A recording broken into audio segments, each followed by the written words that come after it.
こっちゃえらいこっちゃバッバのナルガクがティガレックスリベルカラダ美しい大地にもせためちゃくちゃやばいね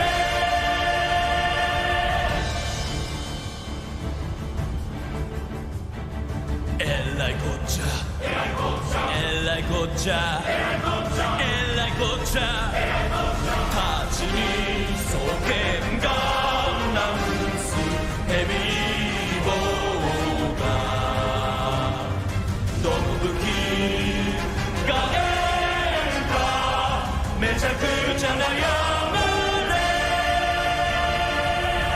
俺は間宮祥太郎どこにでもいる普通のハンター買ったモンスターの数君は今まで飲んだ味噌汁の数を覚えているのかいいざ行けハンターいつは正体どこ見せるねせやろう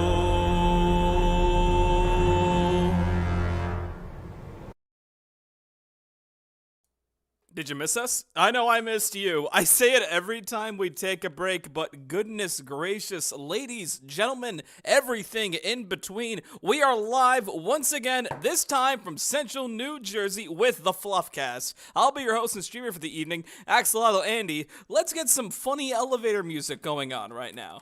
Give me a hot second. Now, just right now, I was talking to my boy, Kibbles and Professor Patrick. Speak to me, Hello. gentlemen. Hi. Oh, hello. Hello, hello. How is everything, guys? Oh, it's going. It's okay. You want to hear some bullshit? I would love to hear some bullshit.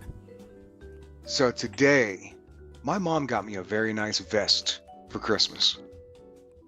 Right? Okay, yeah. It's like a nice it's like a padded, like insulated fucking, it's a nice vest. It's got a little hood.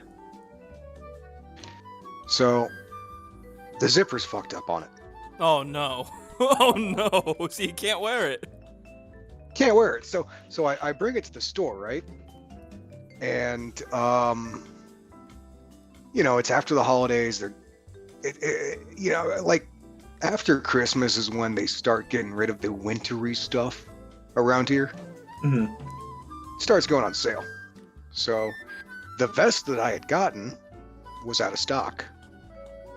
So they give me a gift card for the value of this vest. It was like $30. Not a whole lot of money, but it's $30. And I'm like, okay, when I get to Washington, I'll get a new vest. No problem. Guess who fucking dropped the gift card somewhere? Oh my god. Either in the store or outside of the store. Kibbles, no. Yeah, it's fucking gone. So not only do I not have the vest, I don't have the fucking money to buy another vest. How much was the vest? It was like $30. It's definitely not like I can go out and buy a dozen vests. But do you want to spend that? It's not about the money. It's the principle. It's like I got a present, right? Yeah. Threw it away. And I liked this present. The present had an issue, so I wanted to replace the present, and I was going to replace the present so I could still enjoy the present. And now that money's gone.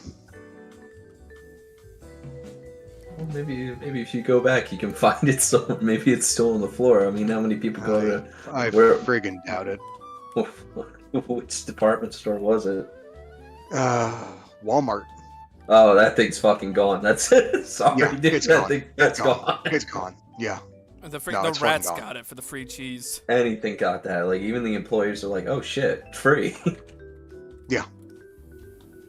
That sucks. I'm sorry, dude. I'm so sorry. That happens. is bad end, man. It happens. I'm not gonna lie, I was very upset about it earlier. And I have wasted more money than I have ever lost. And I'm okay with wasting money. Yeah. You're talking. And it was only $30, but it was like, fuck. Dude, it's the principle. That's like something your mom got you. Yeah, it was basically my mom got me a present, and then I fucking lost the present. That's the entire thing. Yeah. Yeah. Speaking of wasting money, what's the worst thing you've ever wasted money on, Kibbles? Fuck. 2002 Subaru Impreza WRX. Ooh, Wait, one more time? the car. A car. A car to that. Oh man, I bet I can beat you on that. What you got? I once dropped about Oh. 2,000. Yeah. I can absolutely top that. Actually. All right. I've repressed this memory. All right. I'll try to. I'll give you my thing. What's it called? Okay. I want for one weekend in Baltimore. And you know where this is going? Packets mode. This is going. I dropped Oh, $2,000 on My Little Pony merchandise in 1 weekend. Oh my god, you're like that one. Okay, that, like, you ancient win, video. just of, because- Wait, do I really win? No, you have to Yeah, top you it, win. dude. You have No, to. No, you have to It's top you are that guy from that one video that's like, look at all the ponies from like years ago. I actually don't know that video. You don't know that video? I don't know that video. Look at all the ponies. That's. Yeah, he's Listen, like in listen, Walmart going like, look at all the ponies. I am not one to make fun of anyone for what they're into or what their interests are or really anything like that. You know, let people have fun.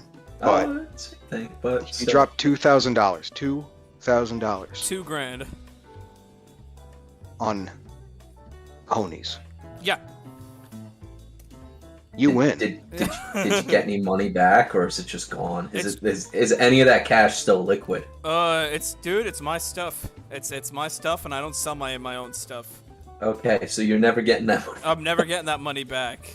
Okay.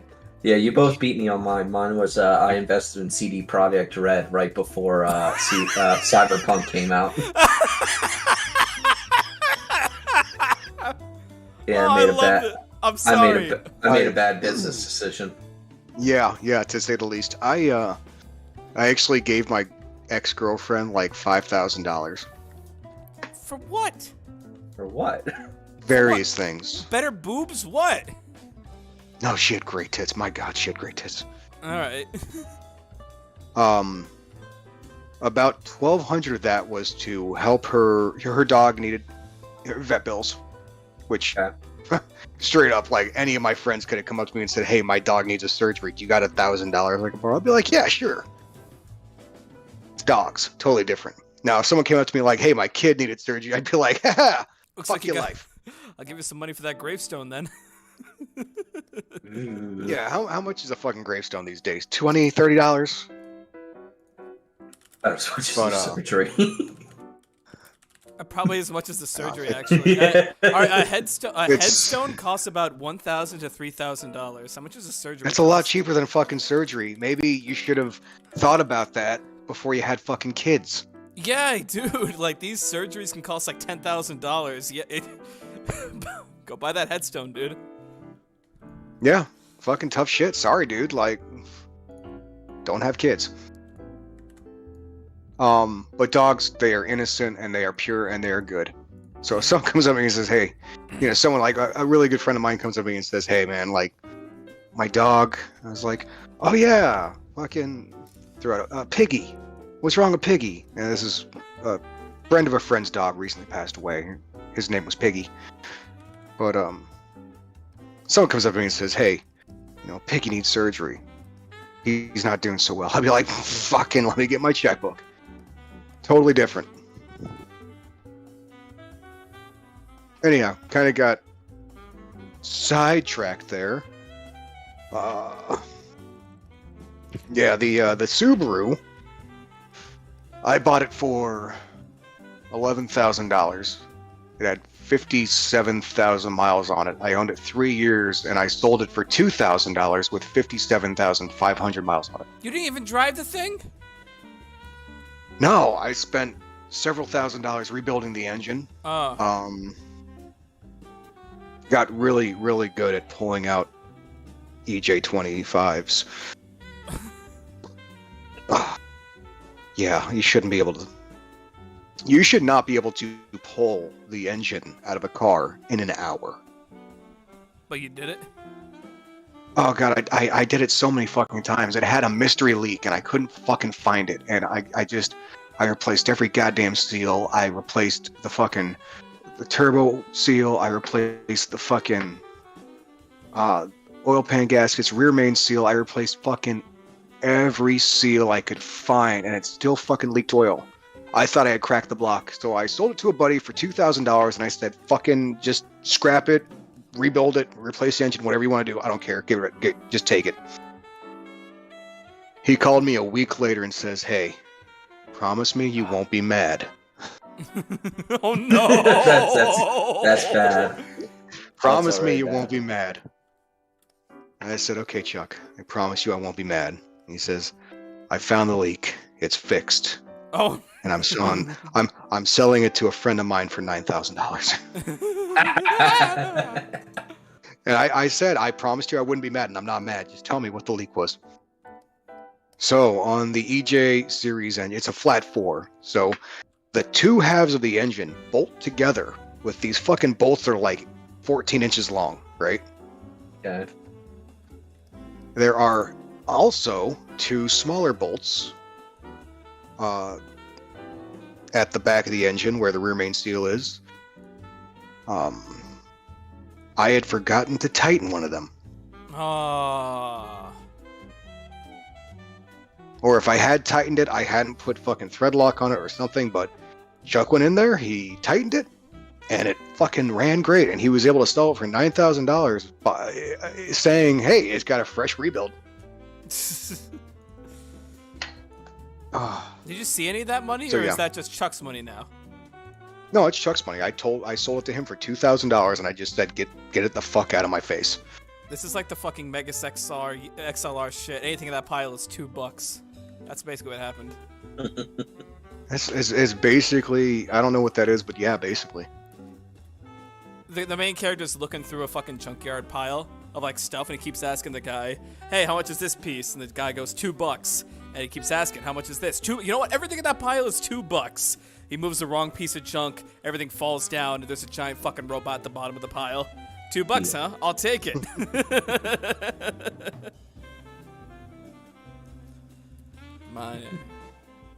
Anyway, a couple things on the docket here for this evening. First off, Fluffy community is down, as everyone knows. A lot of people know.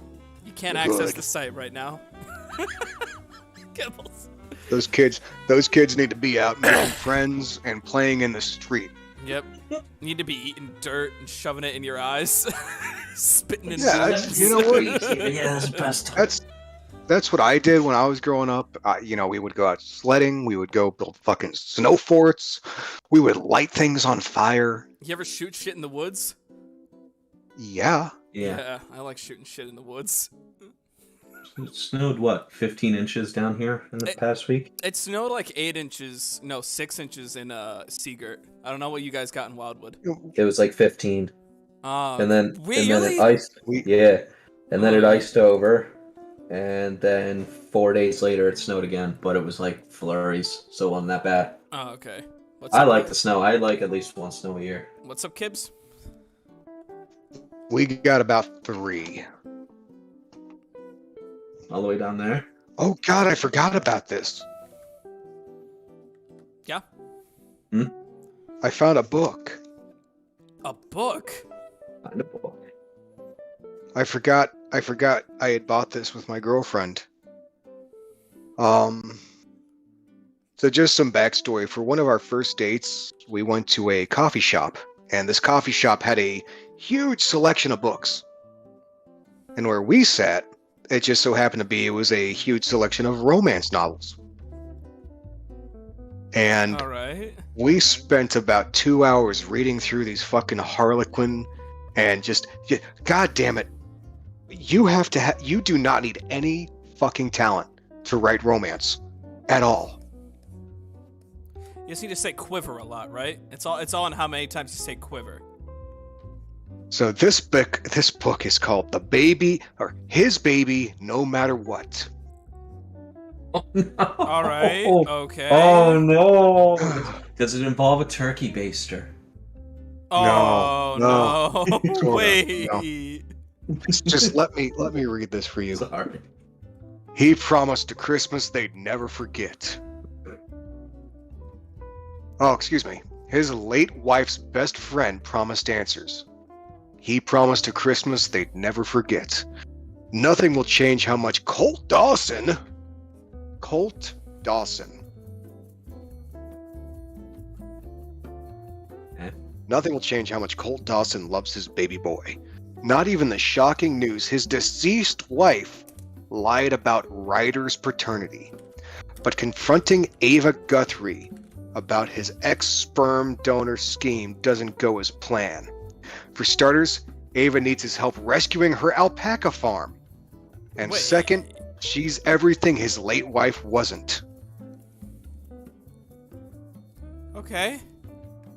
Okay, yeah. Genuine, kind, utterly captivating. Will Ava heal Colt's betrayed heart in time for a Wyoming family Christmas? One would hope so.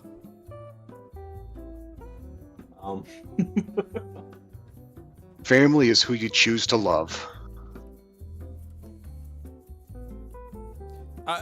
I'm sorry if you're like tearing up looking at this thing right now because you're like, oh, it's so romantic. I love this. But it's a bit much. I can't handle the romance shit, man.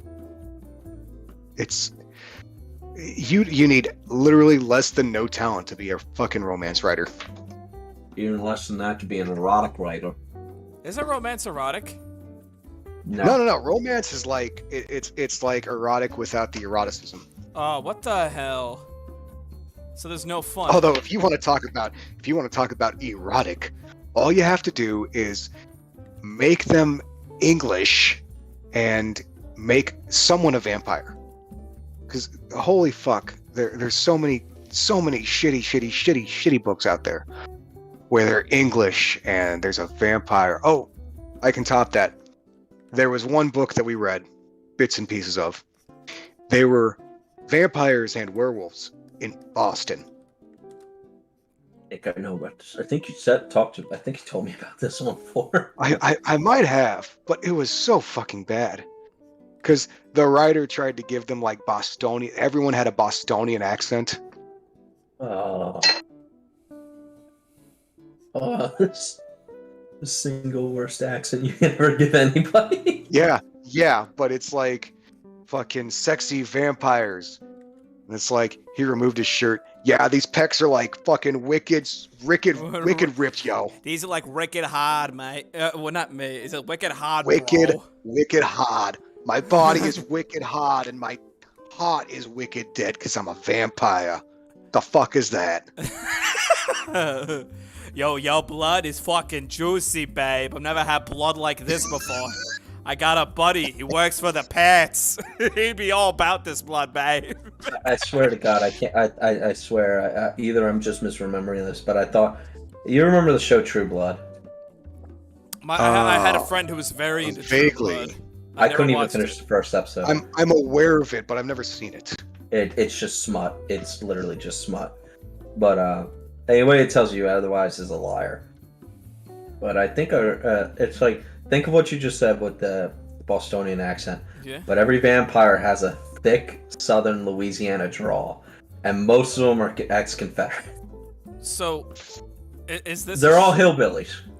On a scale of me to Funkshire, how thick are we talking about Southern accents? About funk. What? Equal to funk, yeah. Equal to funk, and they're all like, Yeah. but they're all like sexy 20-somethings, right? No, they're all like Bubba in his overalls. Like the first one you meet is like, "You talk to me that way, boy, I'll fuck you, and then I'll eat you," and his fangs pop out, and I'm like, this joke is stupid. What? It's like fucking Father Mosgus from Berserk, but Yeah. he's like really big.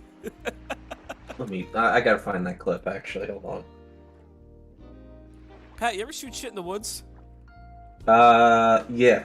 Okay. Never mind, I need to edit this. Oh, I lose you guys? The fuck? You still there?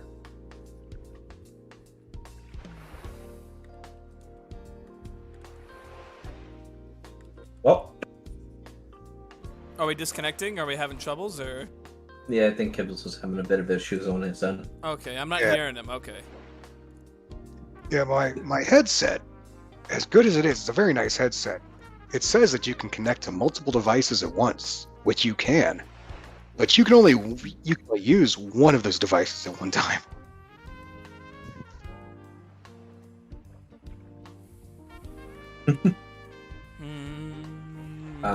Debating what to sketch next.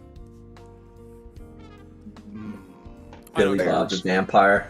I already Billy Bob the Vampire. I think I'm gonna draw me freaking out over it. I saw something horrible. I'm back in. I saw the same freaking sign again.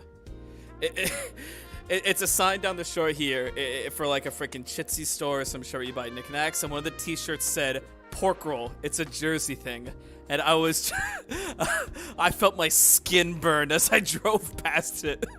It does. Witchcraft. So, all right. Speaking of, I recently watched Hunchback of Notre Dame. Have you guys ever seen it recently? You guys seen that movie recently? Yeah, I don't like it. it's you don't like it.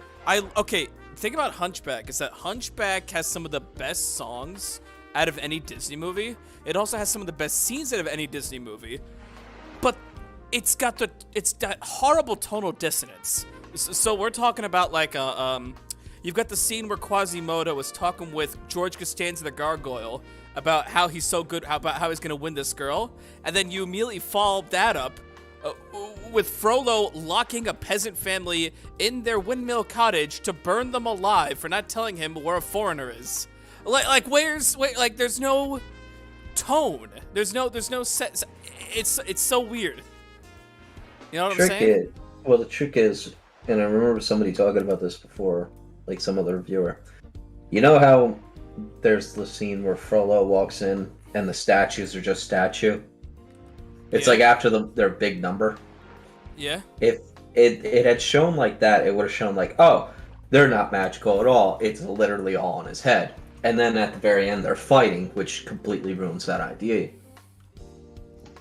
If it is literally just in his head, that stays with the tonal idea that he's all alone, that he's just making up his own friends. So it's sad. I know who this guy is, but I'm not gonna embarrass you. But yes, I've seen that too, and I agree. I 100% agree, actually. And then you'd have your tone. It wouldn't be that much of a tonal shift.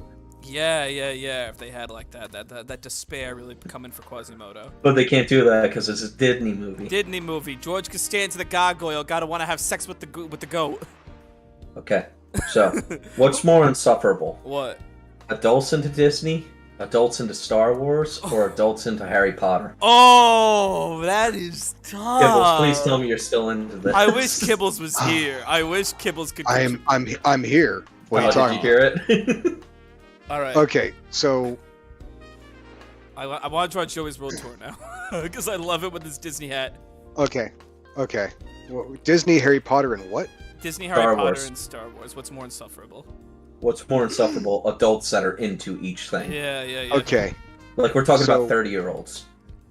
I mean, that's me. That's Okay, that's your demographic.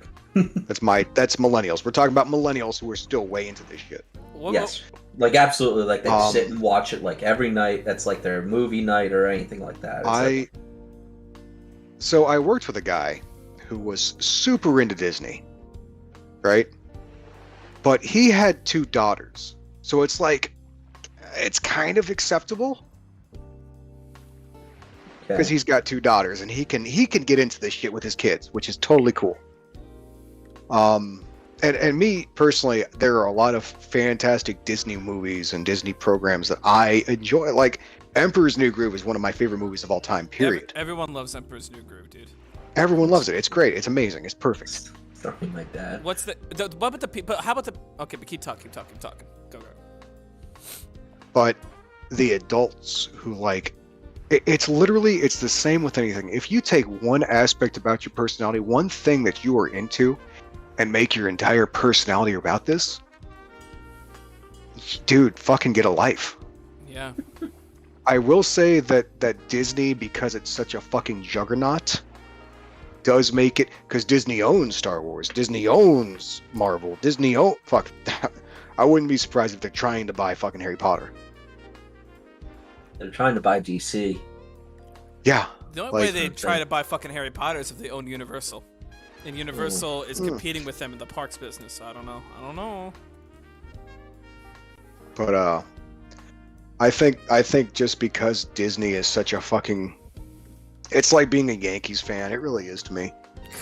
No, it's like being a Mets. It's like fan. being a Patriots fan. Oh, I'm a Patriots Yeah. fan. Fuck off. Yeah, it's like being a fucking Patriots fan. Huh? Yeah. Oh, yeah. yeah. I'm a Cubs fan. How the fuck do you think I feel? I knew a guy who was a Cubs fan. I made fun of him every day in high school because he was a Cubs Yeah. fan. Yeah. Go fuck yourself. I'm sorry. I wanna We make had him, like, 107 goddamn years, and we get it one time. It was close. It was close at one. Anyhow, I digress. It really is. You know, I enjoy rooting for the underdog. I like movies that, you know, I'm not saying it's not good. I'm not saying it's bad to. Okay, I'm not saying it's bad to like popular things, because it's not. Popular things are popular But- for a reason, you know. They're based off of Exactly. based in something that's quality. Is that stretch Please. marks, Andy? Yeah, dude, I'm Please. going hard on this one, okay, dude. I like drawing fat people. I don't know what it is. I really like it. Please do not make your entire personality one thing, whether it's fucking Disney or fucking My Little Pony or furries or fucking guns or Fucking Or being a fluffy ponies. How about being a wearaboo? Like my boy over here. Oh, what? That was a shot. Yeah, Pat, that was a shot. That was a shot. You know it. Let me go here to. I'm not watching what you guys are doing, so Jesus. I like drawing fat guys, dude. I don't know what it is. You know what's funny? My old work buddy who was really into Disney. Yeah. So apparently every year Disney does the Goofy Challenge or some shit. What the fuck is the Goofy Challenge? It's a running thing. He's one of those guys that likes running, which you can't trust people who like running. Oh, okay. It's a 5K one day, followed the next day by a 10K, followed by a half marathon, followed by a marathon. What the fuck, Goofy? What the hell, dude? What? Yeah, no, it's a huge thing apparently. I had never heard of it, but it's like a big thing, and people from all over the world do this. And he went and he ran a fucking 5K, a 10K, a half marathon, and a marathon in a row. Christ, fucking Fuck Goofy's that. gone wild, dude. I never took Yeah. Goofy. I never took Goofy for a distance runner. I had never either, but there was a lot of and this guy, objectively speaking, he's a very attractive person, you know. Yeah. But like looking at the pictures of the people who were they had all their little Disney shirts on and their little fucking Disney hats, and it was super cute. And they're also fucking attractive and fit. And then people like what you're drawing right now, I've seen them too, and it's like, oh, the dichotomy, man. This is Joey's World Tour. Fucking. This is the guy who eats food in his car and goes woo woo woo. Now, with that, I can't tell. Is that lips or is that a smile? I think you're drawing Nikocado Avocado right now. Am It's I? basically it's the same person at this point. Alright, They just I'll melded give him- together. I'll give him some teeth. It's the lips. It's the lips is what it is. Yeah, lips, it looks yeah. like lips. I'll give him some. But, Here, I might give him some. there you go. I might give him some diseased ass gums. He gave him some oh god, CalArts teeth. This is how. Oh, God. This is how I've drawn Yeah, teeth I forever, can't call dude. that. Fucking somebody drew my OC and it looks exactly like a fucking Cal Arts character, and I've never been more upset with myself in my life. I'm gonna give this person some. Gummy. So time for a bad opinion. Yep. Yeah. I personally enjoy CalArts. What, the style I or do. like? The style, it's very simple, it's very cute, it's very clean. What I don't enjoy is how generic, because I've seen the quote-unquote CalArt style done 100 different ways, and they're all unique. It's like, okay, it's very obviously the same style, but people put their own spin on it. I think that Gravity Falls was good at doing it, right? Gravity Falls was I think it's amazing. Gumball that did it the best. Oh yeah, Gumball is because fucking Gumball. perfect. Gumball is art. The main cast was CalArts, but every other creature in the show was something different. It was either like a 3D or just a wacky design.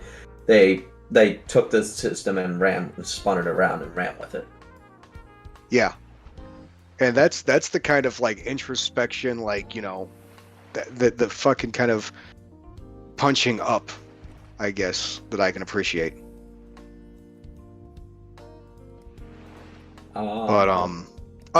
Fucking Marvelous Misadventures of Flapjack. Probably one of the first quote unquote Cal Arts cartoons. Protogener, at least.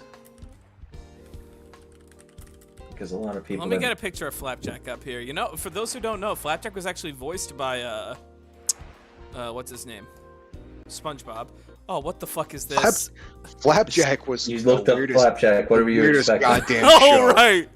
Andy, you looked up Flapjack. You're gonna get a bunch of weird stills. It was like Flapjack. It was Captain Knuckles. It was Bobby the Whale. Bobby.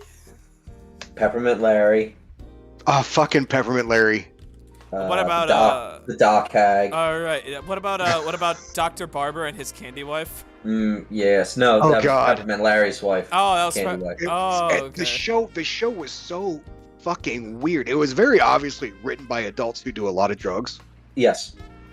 or have done. Maybe they don't do it anymore. Maybe they're cleaned up, they're grown up, They but definitely do. All right, yeah, they've done drugs. This premiered in like 2008 too, so this is like It freaks a lot of kids out. there are kids in high school who never saw Flapjack. Yeah. All I know is a bunch of people that later worked on other shows came from Flapjack. Yeah. Like the guy that made Over the Garden Wall worked on it. The guy that did Adventure Time, I can't remember his name. I thought it was a chick. Who did Pendleton Adventure Ward. Time. No. No, Pendleton Ward was a regular show. One sec, if I could. This No, is that's no. Pendleton Ward was J.G. Quintel was regular show, and he also came J.G. from it. Quintel was regular show. Thank you. Who also Pendleton did Ward Close was- Enough, which is fantastic. All right. What was I gonna say? So, just for a moment on the stream, this is what I saw that made me react in such a way. I want to Google it. I don't know what. I And like. that's the show would just do that. It would go to this fucking hyper realistic, like fucking weird shit. Like it would just be like 3 frames of something like that. Yeah. It'll And take then a it would lot go more back- than that to impress me. Ooh.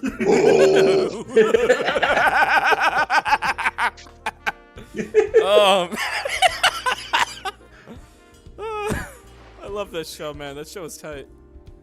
That show was amazing. It was canceled well, It got 3 seasons. it was ahead of its time. It was ahead of its time. It would have been a fucking.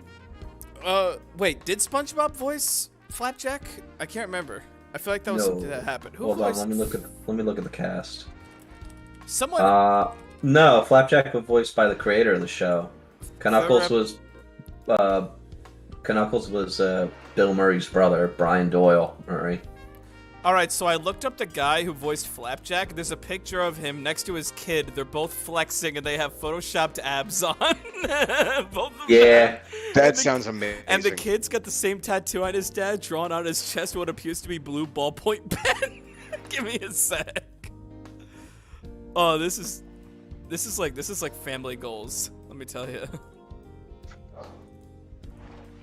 Yeah, until your kid gets sick and you're like, hey, Kibbles, let me get like $2,000. You know what I'm going to say?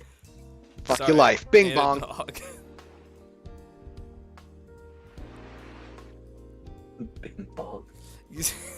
My God, that is amazing. Yeah.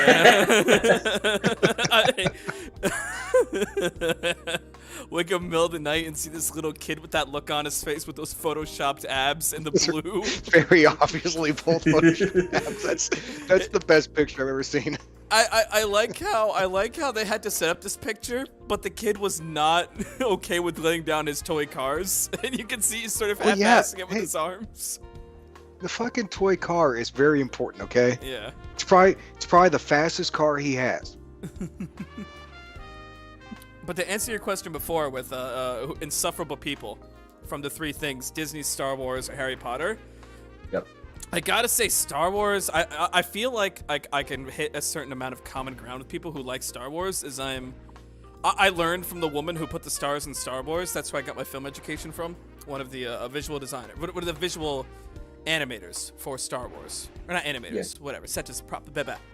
Anyway. Conceptized. Huh? Yeah. So when it comes down to Harry Potter versus the Disney thing, I gotta say, the Harry Potter people just remind me a lot of the old early 10s Tumblr crowd. While the Disney people are like this new modern breed of just awful. So I gotta give it to the Disney people. I think they're all much black worse. sludge here. It's all black sludge from here. I gotta go with Disney as well. Here's the thing with Star Wars. I love Star Wars, and like, no shit. I would love to own like a full set of fucking Stormtrooper armor because, yeah, technically they're the bad guys, but they were fucking cool. Then get Clone Trooper armor. You just change the helmet. They're good guys until they weren't. The clone troopers. Okay, the worst thing to happen to Star Wars, in my personal opinion, was George Lucas. That's what Roberta says. It's got a rhyme. It's like poetry. It's like symbolical. The original, not the original trilogy, the original prequel trilogy, which it's old enough now that it's the original prequel now. It's weird how things work. What they did with it outside of the movies made me love the movies. But that's because George Lucas had nothing to do with what they did outside the movies. Are you talking about like the expanded universe? mid-2000s, the mid-2000s cartoon on Cartoon Network? The cartoon, Clone Wars, that's fucking Bad Batch. That's just one part of it too. That's the thing, is that everyone always points to the Tartakovsky cartoon. That's just one piece of the magic that is the prequel like lore outside of the movies, you know? That's because it's good. It's like a really cool setting. The lore and Lucas didn't touch it with his shit caked fingernails. The lore, okay, George Lucas is amazing at world building, but goddamn it, do not let him write people. No, he can't write people. He can make a fully fleshed out and sensible, like, holy fuck, this actually makes sense. He can make a fully fleshed out civilization, a fully fleshed out universe. It's like, that's amazing. And then he's like, I don't like sand. It gets everywhere in its core. Dude, what? Oh, wait, what? Now we're talking about, speaking of movies, I wrote something in Talking Points a while ago. It's like your top 5 or top 10 movies, or anything you can always rewatch. And I wrote my list. I don't know if you guys did, because I'm a fucking loser. But that's I did not write a list, but I can give you like at least 5 right now. Okay. All right, I'm listening. All right. Oh, like literally right now? You want to go first? Or do you I want can me? give you a list of 5 like right now. Right now? Oh well. I was just being like, generally, I can name 5 movies right now that I love and I can watch over and over again. But I was just saying that I was building on what Patrick was saying. Oh, okay. I can do it right now if you want me to. You want to go first? Go Let's ahead. give me some movies. Yeah, just throw out some movies, dude. Okay. Alien. The original Alien. Ooh, that's a good one. Okay. I can rewatch that one fucking every day, all day, and still get kind of spooked. The Thing. Oh, man. The 79, The Thing, not the remake prequel. I didn't weird like one. The 82 one or 84? 82, thank you. Alien was 79. Or was it 78? I think it was 79. Anyhow, the Thing, the original one. Alien. Oh, the Cronenberg one. The original was in the 50s. Actually, it's based on a short story. Who Goes There? And it was made into a movie. I funk. I walked and heard who goes there, and I was about to say it's funk. Alien, The Thing. Mm-hmm. I would have to say The Stuff which is a shitty 80s B movie horror film. But it's just so good. Is that like The Blob or? The Blob is also very good. I could rewatch The Blob, but it's not. It doesn't have Chocolate Chip Charlie. And Hey. talking about like B movies, did I tell you about the one I saw today when I was in Walmart? No. No. Okay, so I'm walking around. I always like to look at B movies. See, the B movies have a special place in my heart because my dad loves them, and so I love to watch them with my dad because he just likes to shit on them the whole time. He's like, what in the hell kind of sense does that make? He's like, all the females are werewolves? He's like, that's weird. That just means they'd be like werebitches or something. Because my dad's very literal, so he's going in his weird little world over there. But you know what? That's not here or there. I'm looking at them today, seeing what they got, and they had some stuff, and none of them really stood out to me. There was like one called like Red Snow, and then one called like Down Below, and I was like, what the hell's Down Below and Red Snow? I was like, why do y'all rhyme? Stop that shit. And then right there at the end of the aisle was Ape versus Monster. And all it was like the worst C tier. We shot this on $2,500 over the weekend. Kong versus Godzilla ripoff. And it was the worst thing, or just Ape versus Godzilla. And like I literally sent it to my brother. That sounds amazing. It looked. That was it. Real quick, was it by any chance made by Asylum Films? I did not look. You know what? Hold on a second. I got the internet here at my disposal. Let's find out. Any search of Ape versus Monster just brings Godzilla versus King Kong to they did it so they don't get caught. Oh, baby girl, no. It's got a 2.1 on IMDb. Oh no! Oh, what a shocker! Oh my god. Okay, so 2.1.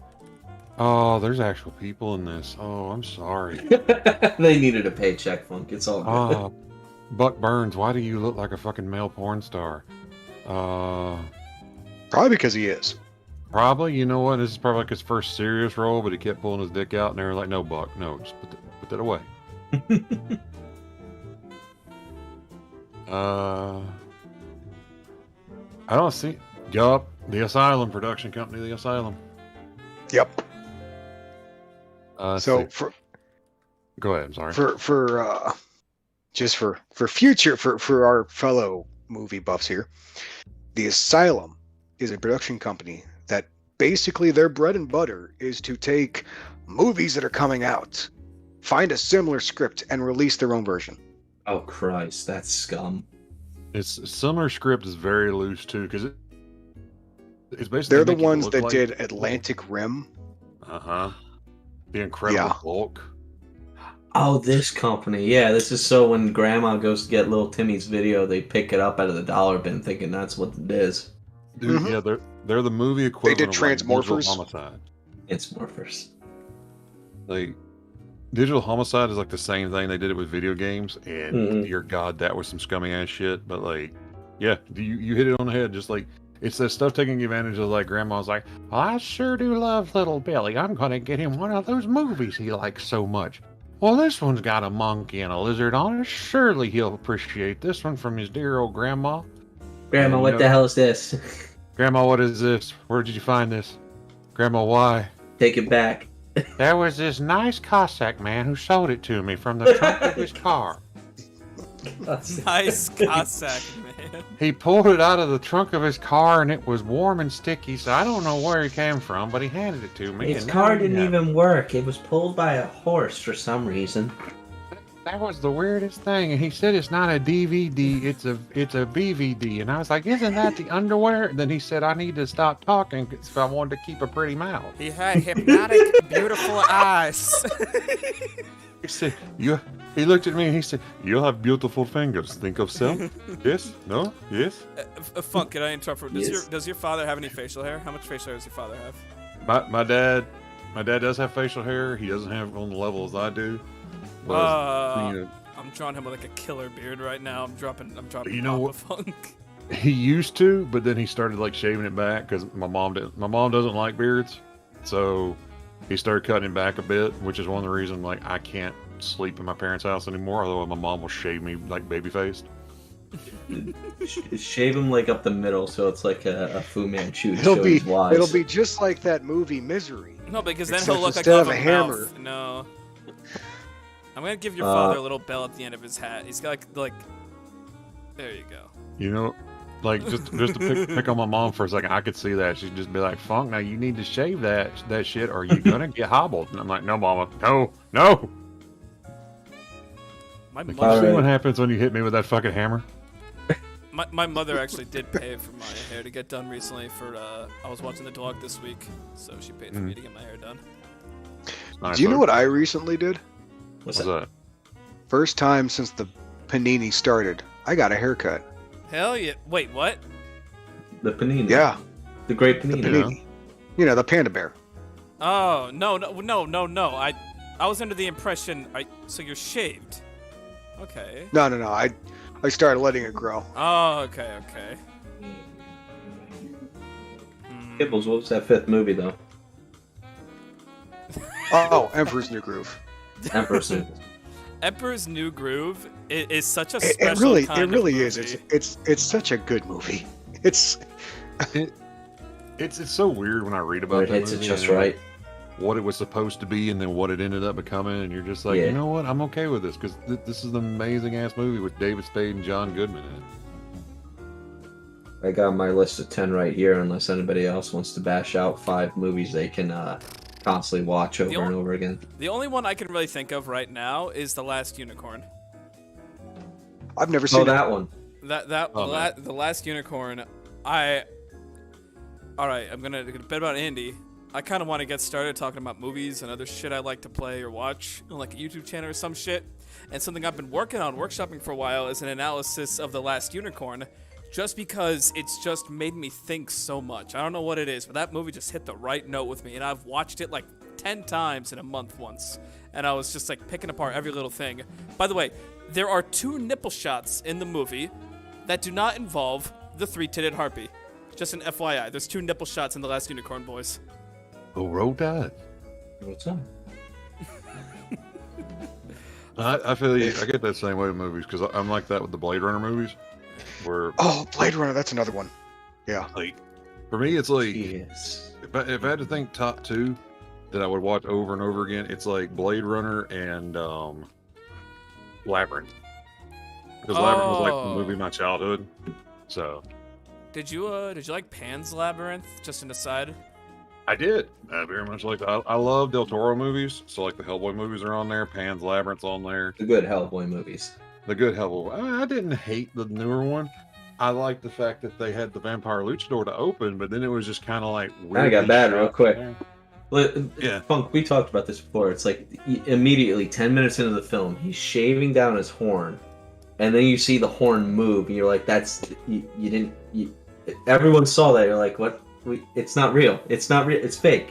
It's just like, was like, hey, I never saw him move in the Del Toro movie. Like he literally took a belt sander to him at one point, and he was just like, "No, I'm good." And he just, or an angle grinder. I'm sorry, he had an angle grinder, not a belt sander. But The best thing about that movie was I'm watching it with friends. Mhm. It was such a shitty movie. We all burst out laughing when Worm Dad came out at the end. But we're watching it's the after credits with Lobster Johnson. And he just screams, "I love you, Lobster Johnson!" And my friend Will just nudges me and goes, "That's you, Pat. That's you all the time. You never shut the fuck up about it." Like he said that out loud with like 10 other people in the theater.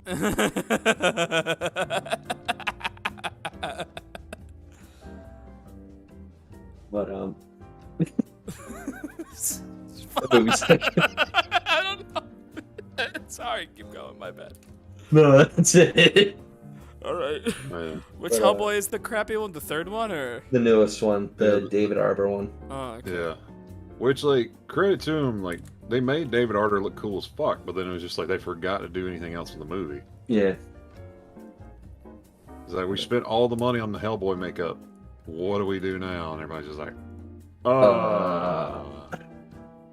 I remember yeah. when the reviews came out, the actress that played the Queen of Blood, the one that was in the Resident Evil movies, I can't remember her name. Mila Jovovich. she was complaining like, why does everyone hate all the movies I love making? And I'm like, well, it's fun when you're making it because you get to do all this crazy shit and have fun, and you get paid for it. We pay to watch it, and it's not fun. It's like I burned one of my movie tickets on. I was like, I burned one of my movie credits on this shit, and I'm just like, oh my lord. I'm not getting that time back. It's like I'm here. Like, There, speaking of which, I've been like on. I think I've been infected with the weeb virus, and I'm going to die soon. what makes you say that? That's not. I went last night to see Belle, and it's fucking amazing despite the fact it's just Beauty and the Beast Digimon movie, and I was like, I'm going to see this because the soundtrack slaps so hard you can call it Ike Turner, but I'm going to watch this here, and then, dude, shit, I forgot. I can't be that dark with people, but anyway, moving on. Wow. Yeah, dude, like the soundtrack is amazing. Like it's one of those movies that if I just had the soundtrack and no movie, I'd just be like, this is fucking amazing. But I'm also one of those people that when like a musical movie or a movie with like good music, I have to see the movie before I listen to the music. Otherwise, like the emotional resonance doesn't seem to work quite as well. If that makes sense. But I went and saw it last night, and it was a fucking amazing movie. One of those like, why am I crying in the club right now kind of deals. But I knew exactly why I was crying in the club and trying not to ruin the couple next to me's time. And I was just like, okay, get the fuck out of here, Funk. Don't let these motherfuckers see you. Get out of here. And I was just like trying my best to get to the door. But I was just sitting over there like trying my best not to sob too. So I was just like, I gotta get the fuck out of here. Stop that. Think of something happy, Funk. And I was like, what am I thinking of? Think of cheesecake. You can't have cheesecake anymore, Funk. You're a diabetic. Fuck. I'm sorry. Fuck. Oh, fuck. That just made me. That would have made me cry harder. Yeah, that would have made me really cry. It was bad. It's an amazing ass movie, and basically it's like What's it called? Belle? And what is it? Belle, Belle. It's made by Studio Chizu, the base of the same people made like Wolf Children, The Beast and the Boy, and not Summer Wars, but it's the same director for Summer Wars. Like Madhouse made Summer Wars, and the whole thing was just like really fucking good. It's a beautiful ass movie, and the soundtrack. Like I was kind of worried because I went to see the dub because they only had like one showing for the subs, which was like at 1 o'clock, and I was like, well, I can't go see that. I was like, so I went to the 10 o'clock dub last night, and was just like, well, shit, that was fucking amazing. And I've done nothing but play the soundtrack. And then I got home and it was about 12:30, and then I looked over at one point and it was like 3:15, and I'd been trying my best to sketch some bullshit from it, and I was like, well, I'm gonna have to try again in the morning. And I got it this morning, and I've not been able to decipher what 3 a.m. Funk was trying to do. Oh, that Mannix. I saw that Mannix movie made. I'm like, what the fuck? Funk, go to bed. I got it and looked, and I was like, what the fuck was I trying to do here? I was like, I don't know. I got up because I'm one of those weirdos. Like sometimes when I stay up late, like I stayed up to, like I said, 3:15. Was asleep by 3:30. Woke up at 6:30 and could not go back to sleep. So I just like, let's figure out what the fuck 3:30 Funk was trying to say. Fuck you, 3:30 Funk. I don't know what you were trying to say. All right, I got my list of 10 films right here. Did you have it in a notebook somewhere? I do. It's my little notebook right here. You ready to share it with the class?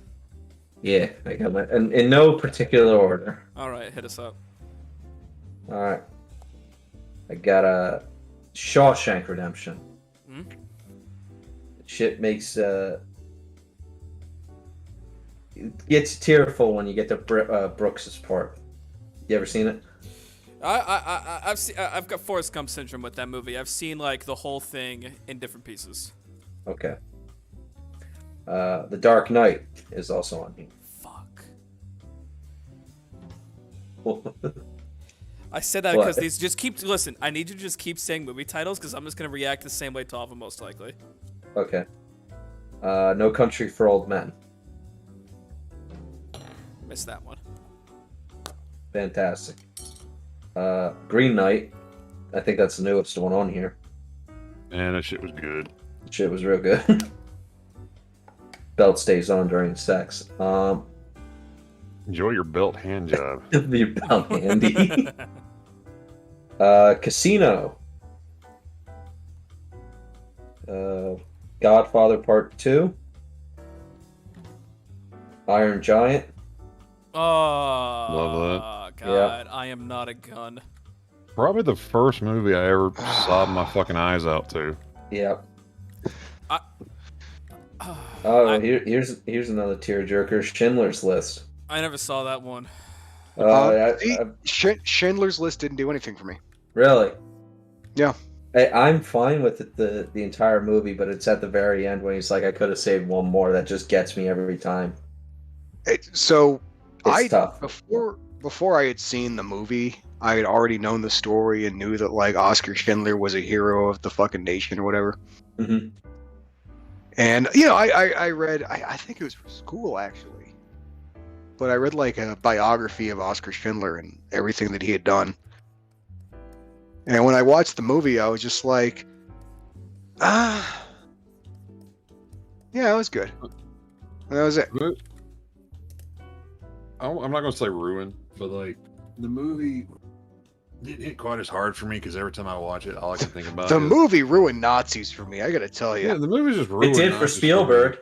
He's not using them anymore. No, like, but I always think about the fact that they like they called Robin Williams, or Robin Williams would call them to cheer everybody up, and like I think about that, and it makes me feel better about everything, and I'm just like, yeah, thank you, Robin Williams. Come on, funny man, make it funny. Make it funny, man. When you over there with your no serotonin producing brain. Amadeus.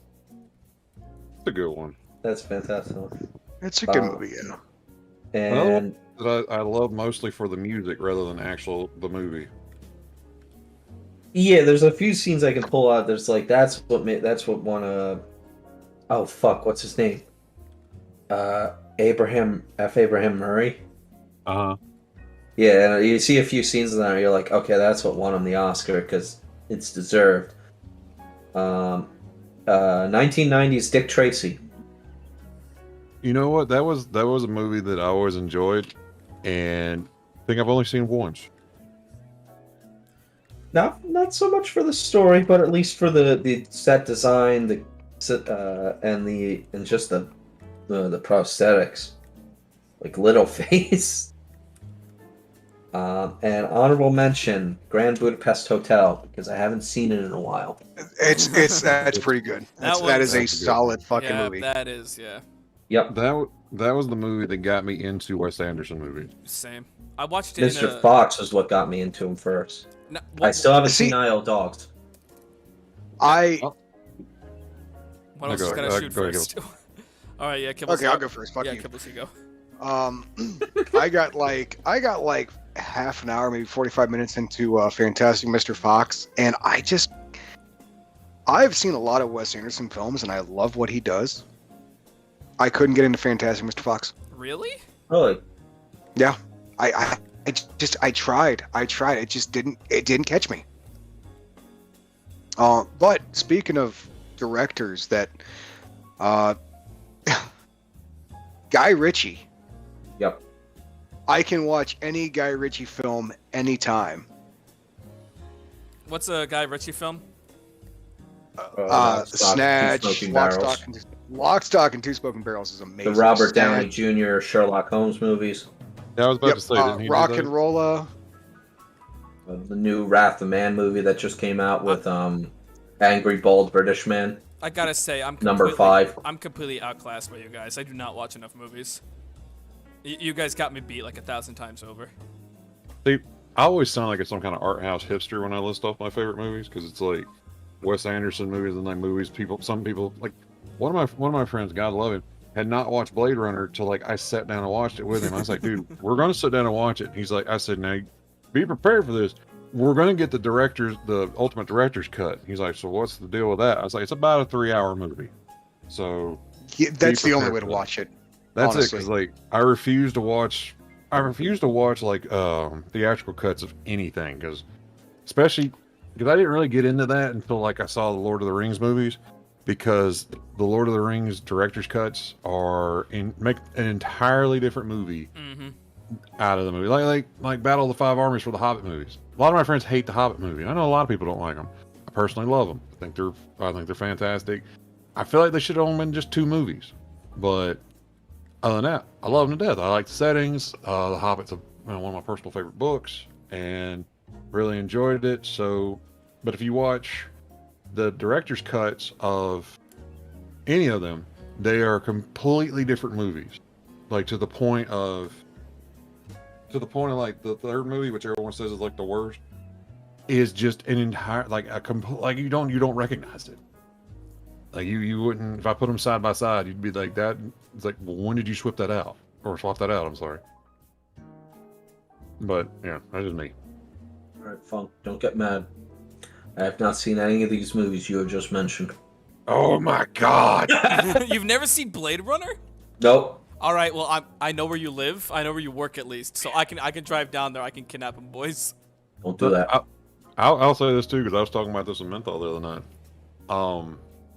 The Blade Runner movies are one of the few movies that I will recommend you watch the movie and ignore the book, because the Blade Runner is based on, or was inspired by, probably the best way to say it, the Philip K. Dick short story, Do Androids Dream of Electric Sheep?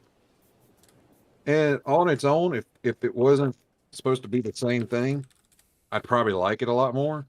But Do Androids Dream of Electric Sheep has kind of got this weird vibe, and I'd always describe it like this, and I always have to find people who've seen this. Has anybody seen I can't remember what year it was, but it was basically the television movie made for Fahrenheit 451. No. Yes. It was not good.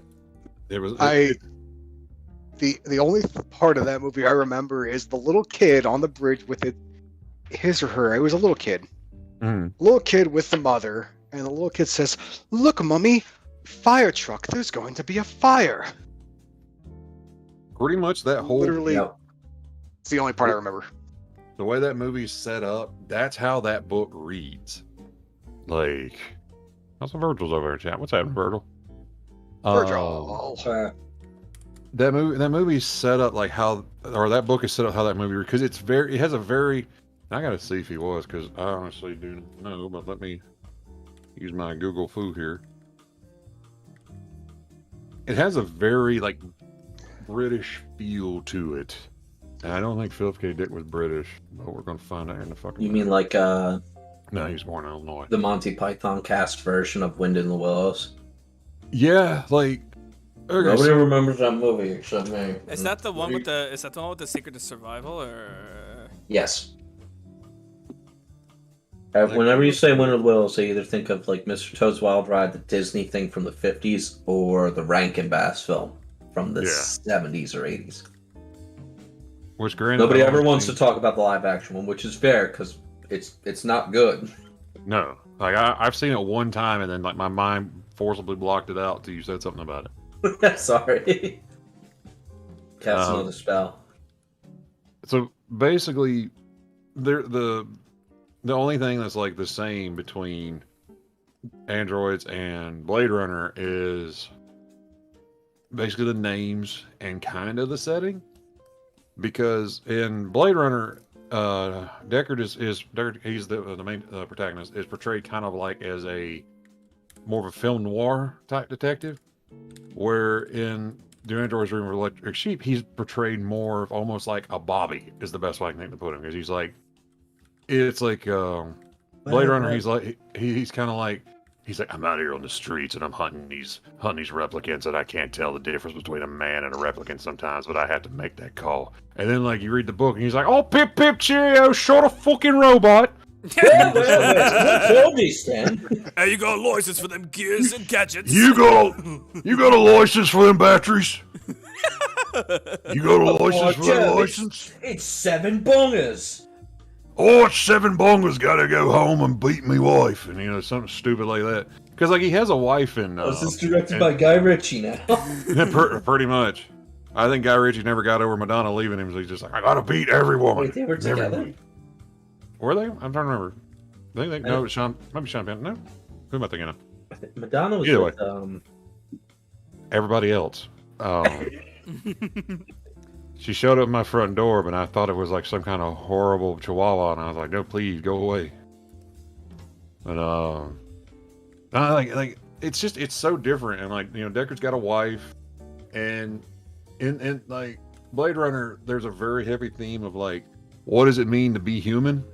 Mhm. And then like the androids, it's kind of like there's a very heavy theme of, wow, this dude bought an electric sheep. Because that's something they make is more prevalent. Because like in the movie, it's kind of like mentioned one time, and they don't really talk about it much, where animals are for the most part extinct in the future, and to have an actual animal is basically the same as like owning a fucking yacht. And in androids, the whole thing, like Deckard is hunting the androids he is, like, which basically Roy Batty and his crew, is because he will get like a big enough bonus he can afford an actual animal. And like right now, I'm trying to remember what he owns. He has like something goofy where it's like he's got a pet. It's like a fake pet goat or some shit. I can't remember, something little. But like with the bonus money, he goes, he buys an actual sheep, and he's like, "Oh, I bought a sheep!" And they have the sheep like on the roof. But the whole time, like the character Rachel is basically the most advanced replicant that's ever been made in this movie. And I won't spoil like 2049, but like I'll spoil the book because God, it was fucking terrible. Basically, her role in the movie was kind of to confuse Deckard. Like she tries to seduce him, and like they have a very, I'll admit it, like nowadays a very kind of, I don't want to say creepy, but kind of like a very awkward as fuck love scene. Where it's not even like a love scene. It's more like she shows up, tries to seduce him. He almost kind of gives in. Then he's just like, nah, bitch, and goes and lays on the bed and like fucking reads a book. And I was like, okay, well, that's Sigma weird. grind set. Pretty much, he's like, Sigma grind set. I just edged myself for the day. I better edge myself as punishment later. It's like, but in the book, she's like a fucking psycho bitch, and her whole thing is all she does is seduce and lead Blade Runners astray. Where literally she shows up at the end of the book, throws the sheep off the fucking building, and is like, "Ha! You just fucked a robussy," and then runs away into the night. And I was like, "What? What? What?" And she's like, "How'd that robot pussy taste? Worth the fucking sheep getting thrown over the building?" And I'm just like, "I don't. Wait, no, what?" And then I just set it down, and I was like, I'm just going to watch the movie from now on.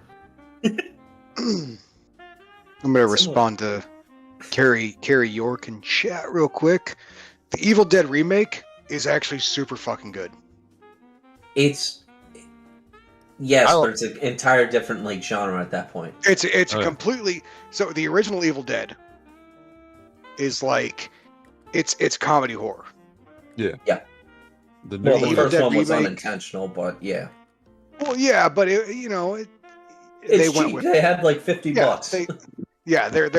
Their entire budget was like whatever they found in the fucking the seats of that fucking car. I mean, for God's sake, they shot real shotgun shells when they were doing it. Yeah, dude, I was actually thinking about this. Kibbles, you might have seen, or you guys might have seen this one in general. Have y'all seen the previews for the movie Antlers? No. Yes. I have seen it. Yes. Okay, I've seen the previews. I've seen the movie with Daniel Radcliffe.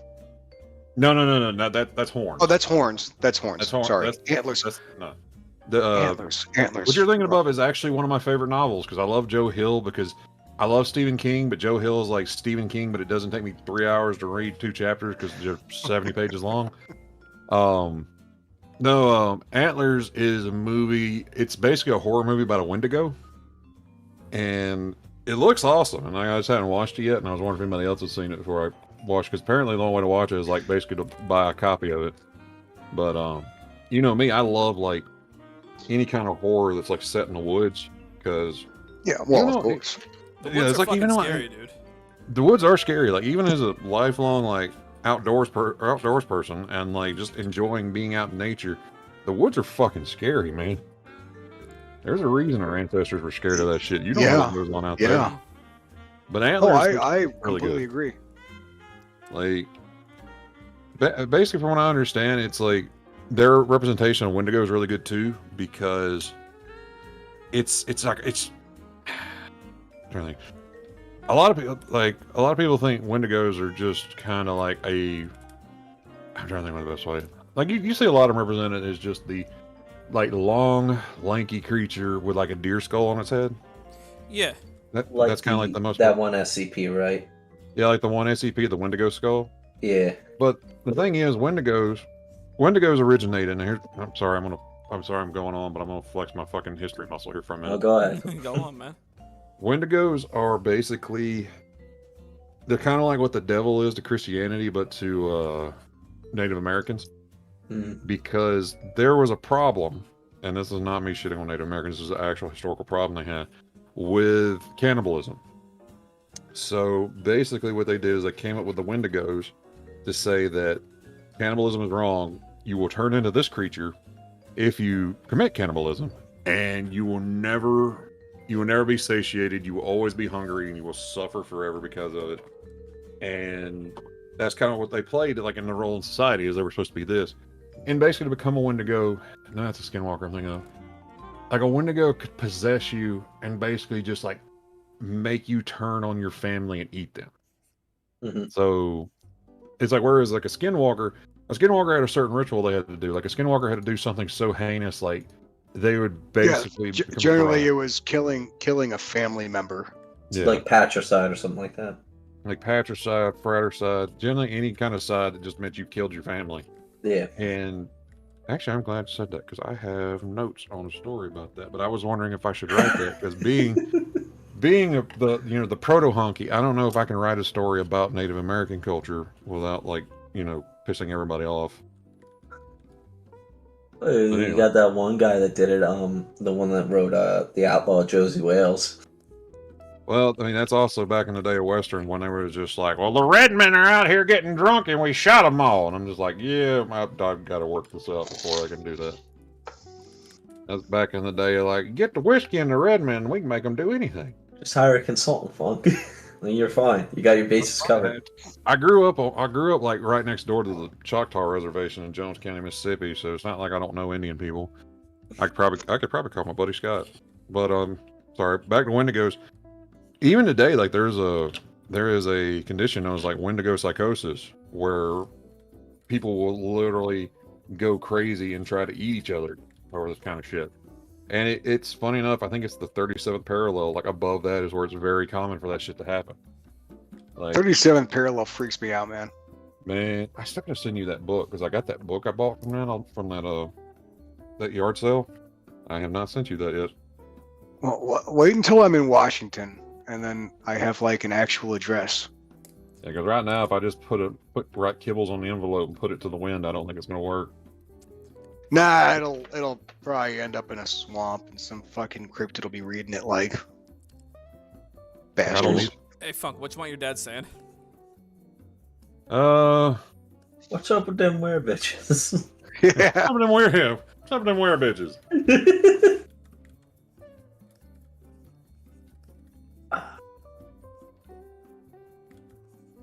Oh god. Also, sorry if you hear a lot of clicking and clacking in the background. I'm building my little paint storage deals my parents gave me for my birthday.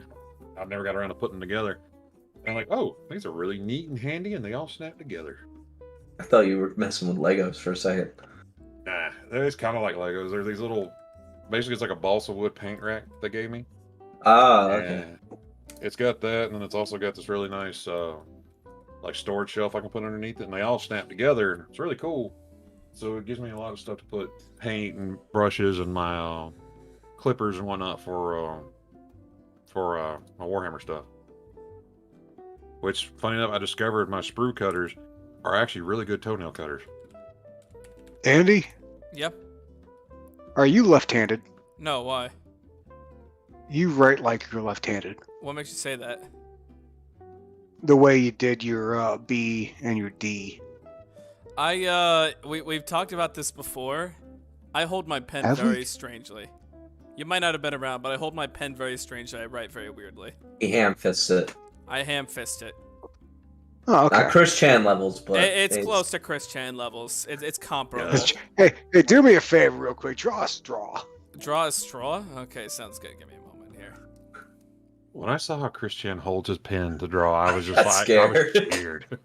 I was like, oh my god, it's like watching somebody. Oh god, I had a thought here and I just left. It's like watching somebody eat a chicken wing by just like putting it in their mouth and pulling the bone out. Oh, oh God! I know exactly what you're talking about.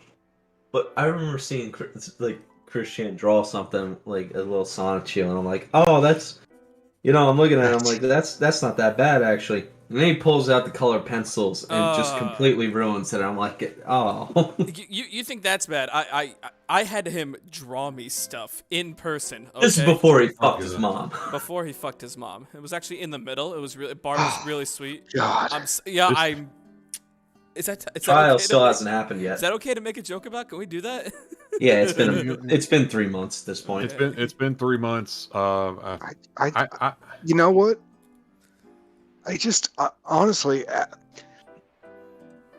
I hadn't thought about Chris Chan for years before I heard about what she did, but I was like, it's not funny anymore. It's really fucking sad. Yeah, like I feel bad because Chris Chan is also. I always try to be real respectful of people's pronouns, and like I have a hard time doing that with Chris Chan just because it's like I've known them so long as just this weirdo from Virginia that basically everybody was cataloging, and then like Kibble said, somewhere along the line, it got real fucking sad. Where it was just like, oh, I don't know. Like their house burned down. And they were more worried about saving their PS3 than The dog. Yeah, like I believe they left the dog behind. I was just like, The cat did die in there. I was surprised. There's probably some unlisted cats in there because didn't they have like 40 cats or some shit? How many pets have died? There's a list of them. I think 10 pets have died so far. And then like the whole hoarder situation they have going on, where it's basically like, even if the animal died, nobody would fucking know. You drawing Funk's dad with socks and sandals? Yeah, why? Okay, just asking. I've actually told that story before. My dad does wear socks and sandals. I was just doing it as a bit. I didn't realize that was being historically accurate. That's historically accurate. That's part of deep funk lore. Deep Funk lore. What's the funk iceberg at the very bottom? Funk's dad wears socks and sandals. Right above that is Funk almost whips ass at Disneyland. And basically what it was, not Disneyland, Disney World. We went to Disney World like for my brother's senior trip, and we went because for me we went to Gatlinburg because I love Gatlinburg, but we went there and this is the first time I'd been to Disney in years. And we got down there, and my dad does not give a fuck. My dad was wearing he had like a muscle shirt on. He had like his one pair of like blue shorts that he wears all the time, and when I say blue, they are like powder blue. Oh my god! And then he has like socks on, and I'm talking about like not like crews or anything. They are like fucking tube socks, and then he has like Roman Greco sandals on. And what an absolute Chad. You can't stop this guy. The Gators bow their head in respect to him in Florida. They have to. Like we got down there and like we were walking through I remember it was Animal Kingdom because we had just gotten off the little float ride they had, and somebody walked up and was like, "Is he wearing socks and sandals?" And like my dad turned around, he's like, "Yeah, it's fucking comfortable." And then they're like, and then this guy just got like start going, he's like, "I can't believe you would wear something that's so fucking tacky." My dad's like, "Well, no problem." And I was getting pissed. I was like, "I don't dare you talk to my dad like that." I was like, "I will put my foot so far up your ass, I will wear you like socks and sandals." And then it finally resulted like basically my mom grabbing me by the ear, grabbing like 18-year-old Funkshire by the ear. Well, I'm sorry, I was 21 at this time. 21-year-old Funkshire by the ear and just walking me off like a rabid dog. Just like I was like, "Yeah, come back here, get some of this shit." "Oh, look at you in your Haunted Mansion t-shirt. I'm gonna put you in the Haunted Mansion." Well, yeah. What, you don't think socks and sandals are comfortable? Pussy. I'll show you what's uncomfortable. You're not comfortable enough to wear whatever personally caters to you, and you worry about what other people think about you. Pussy.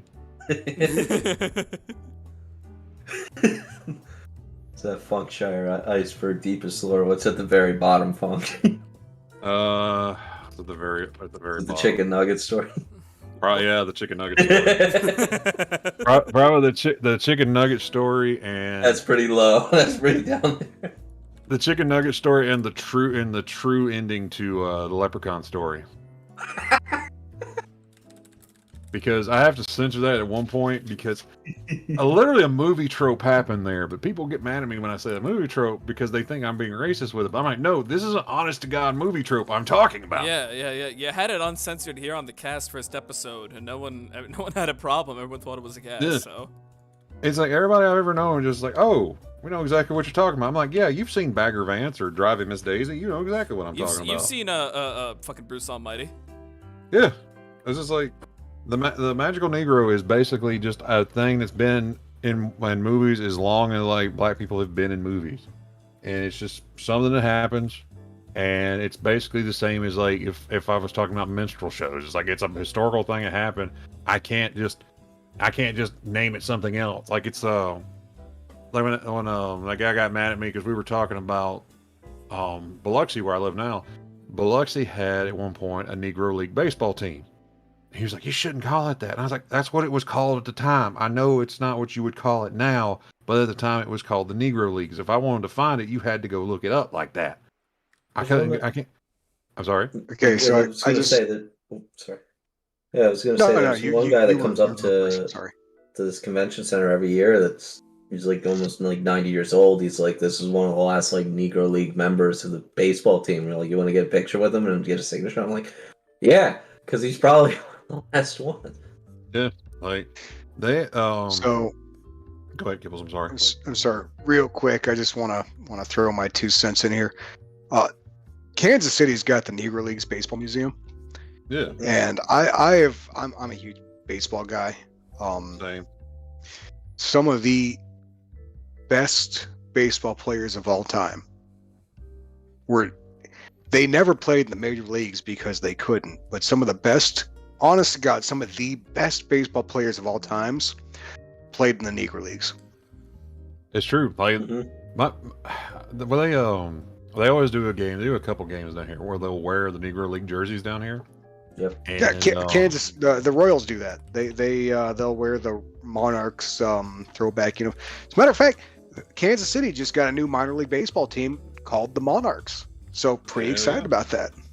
Oh, dude, we just got our minor league hockey team back. Oh my God! Nice.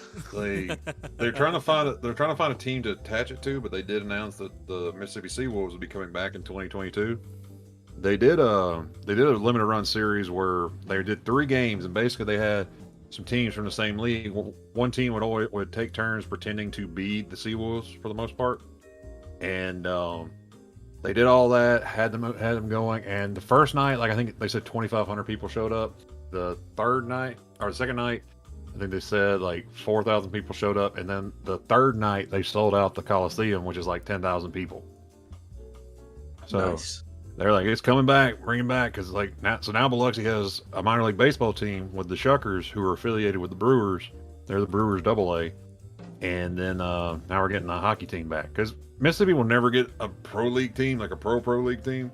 We're always going to get just like minor league teams or whatever, because we also have like the Braves AA. So that's nice, but they're up in Jackson, and that's a 3-hour ride for me versus 20 minutes down to the MGM Stadium. So. Well, it's just like here in Jersey. It's like we'll never have we had a team here. It's now in New York. One question. One second. Funk, what mage is your father? What color? Let's see what. Do his robe like the most powder blue you can get away with, like just that baby blue, sky blue. I was gonna base it off of I was gonna base it off like a taffy blue or like something like more, a taffy blue, yeah, kind of that, but a little more white to it, like a little softer. Yeah. Okay, I think I know what you got. Yeah. That'll do. Then you could probably just do his hat same color. I need contrast. Okay. Just shade it. Contrast. Yeah. Yeah, that's perfect right there. What you got right there, you just did on screen. All right. Yeah. Yeah, that's perfect. 'Cause that's the color of the shorts he was wearing. Like, God, that hurts my eyes. Because my dad bought those like in the 80s, back when like it was like you could only buy stuff that color. Because it's It's like you know me. Like I'm one of those. I wear everything like dark colored, but my dad was just like, no. If it does not burn thine eyes, I cannot wear it. And I was just like, well, whatever, Dad. Have fun with that. There's this one show I used to watch a while back, Beer and Board Games, if you remember it. Yeah. I remember the one guy, Aaron, talking about he had this pair of jeans back in the day, and he decided he wanted to like, I think like bleaching them was like a thing you used to do back then. Yeah. And he put one whole leg into it, and the whole thing became bone white. He wore it once and then threw them away. 20 years later, his dad comes home. He sees his dad. His dad opens the door, and he's wearing the same jeans. Yeah. And he asks his mom, he's like, where did he find those? She's like, I don't know, but he's been wearing them for like the past 3 months or so. He won't throw them away. My dad does that now because like I'm the biggest in the family. You know, I wear like a 3X on everything just because I'm 70% torso, Yeah. so I can wear a 2X around, but it just doesn't work because it's too short. My stomach hangs out and everything. So basically, if I get a shirt and like I can't wear it anymore or something, I send it home and like I'm like when I went home for Christmas, I took home a bag of shirts and I was like, hey guys, I got all these. Do what you want with them. Anybody wants them, whatever. Otherwise, donate them to the church like y'all normally do, whatever. And my dad will always like pick out the weirdest ones, and it's always kind of funny to me. Like I had one for when we went to go see the Taste of Chaos, which just looks like your stereotypical metal shirt. So I didn't think anything about it. And like seeing my dad walk around in it and not know who any of the bands are, it's always funny to me. Because he asked me one day, like he's like, I like this shirt, it's comfortable. How do you pronounce some of these band names on the back? Because that was the year of the Japanese invasion, where they had like, trying to remember how many it was. They had all these different like Japanese metal bands show up. Like Muck showed up, Dies Per Se showed up, Baby Metal.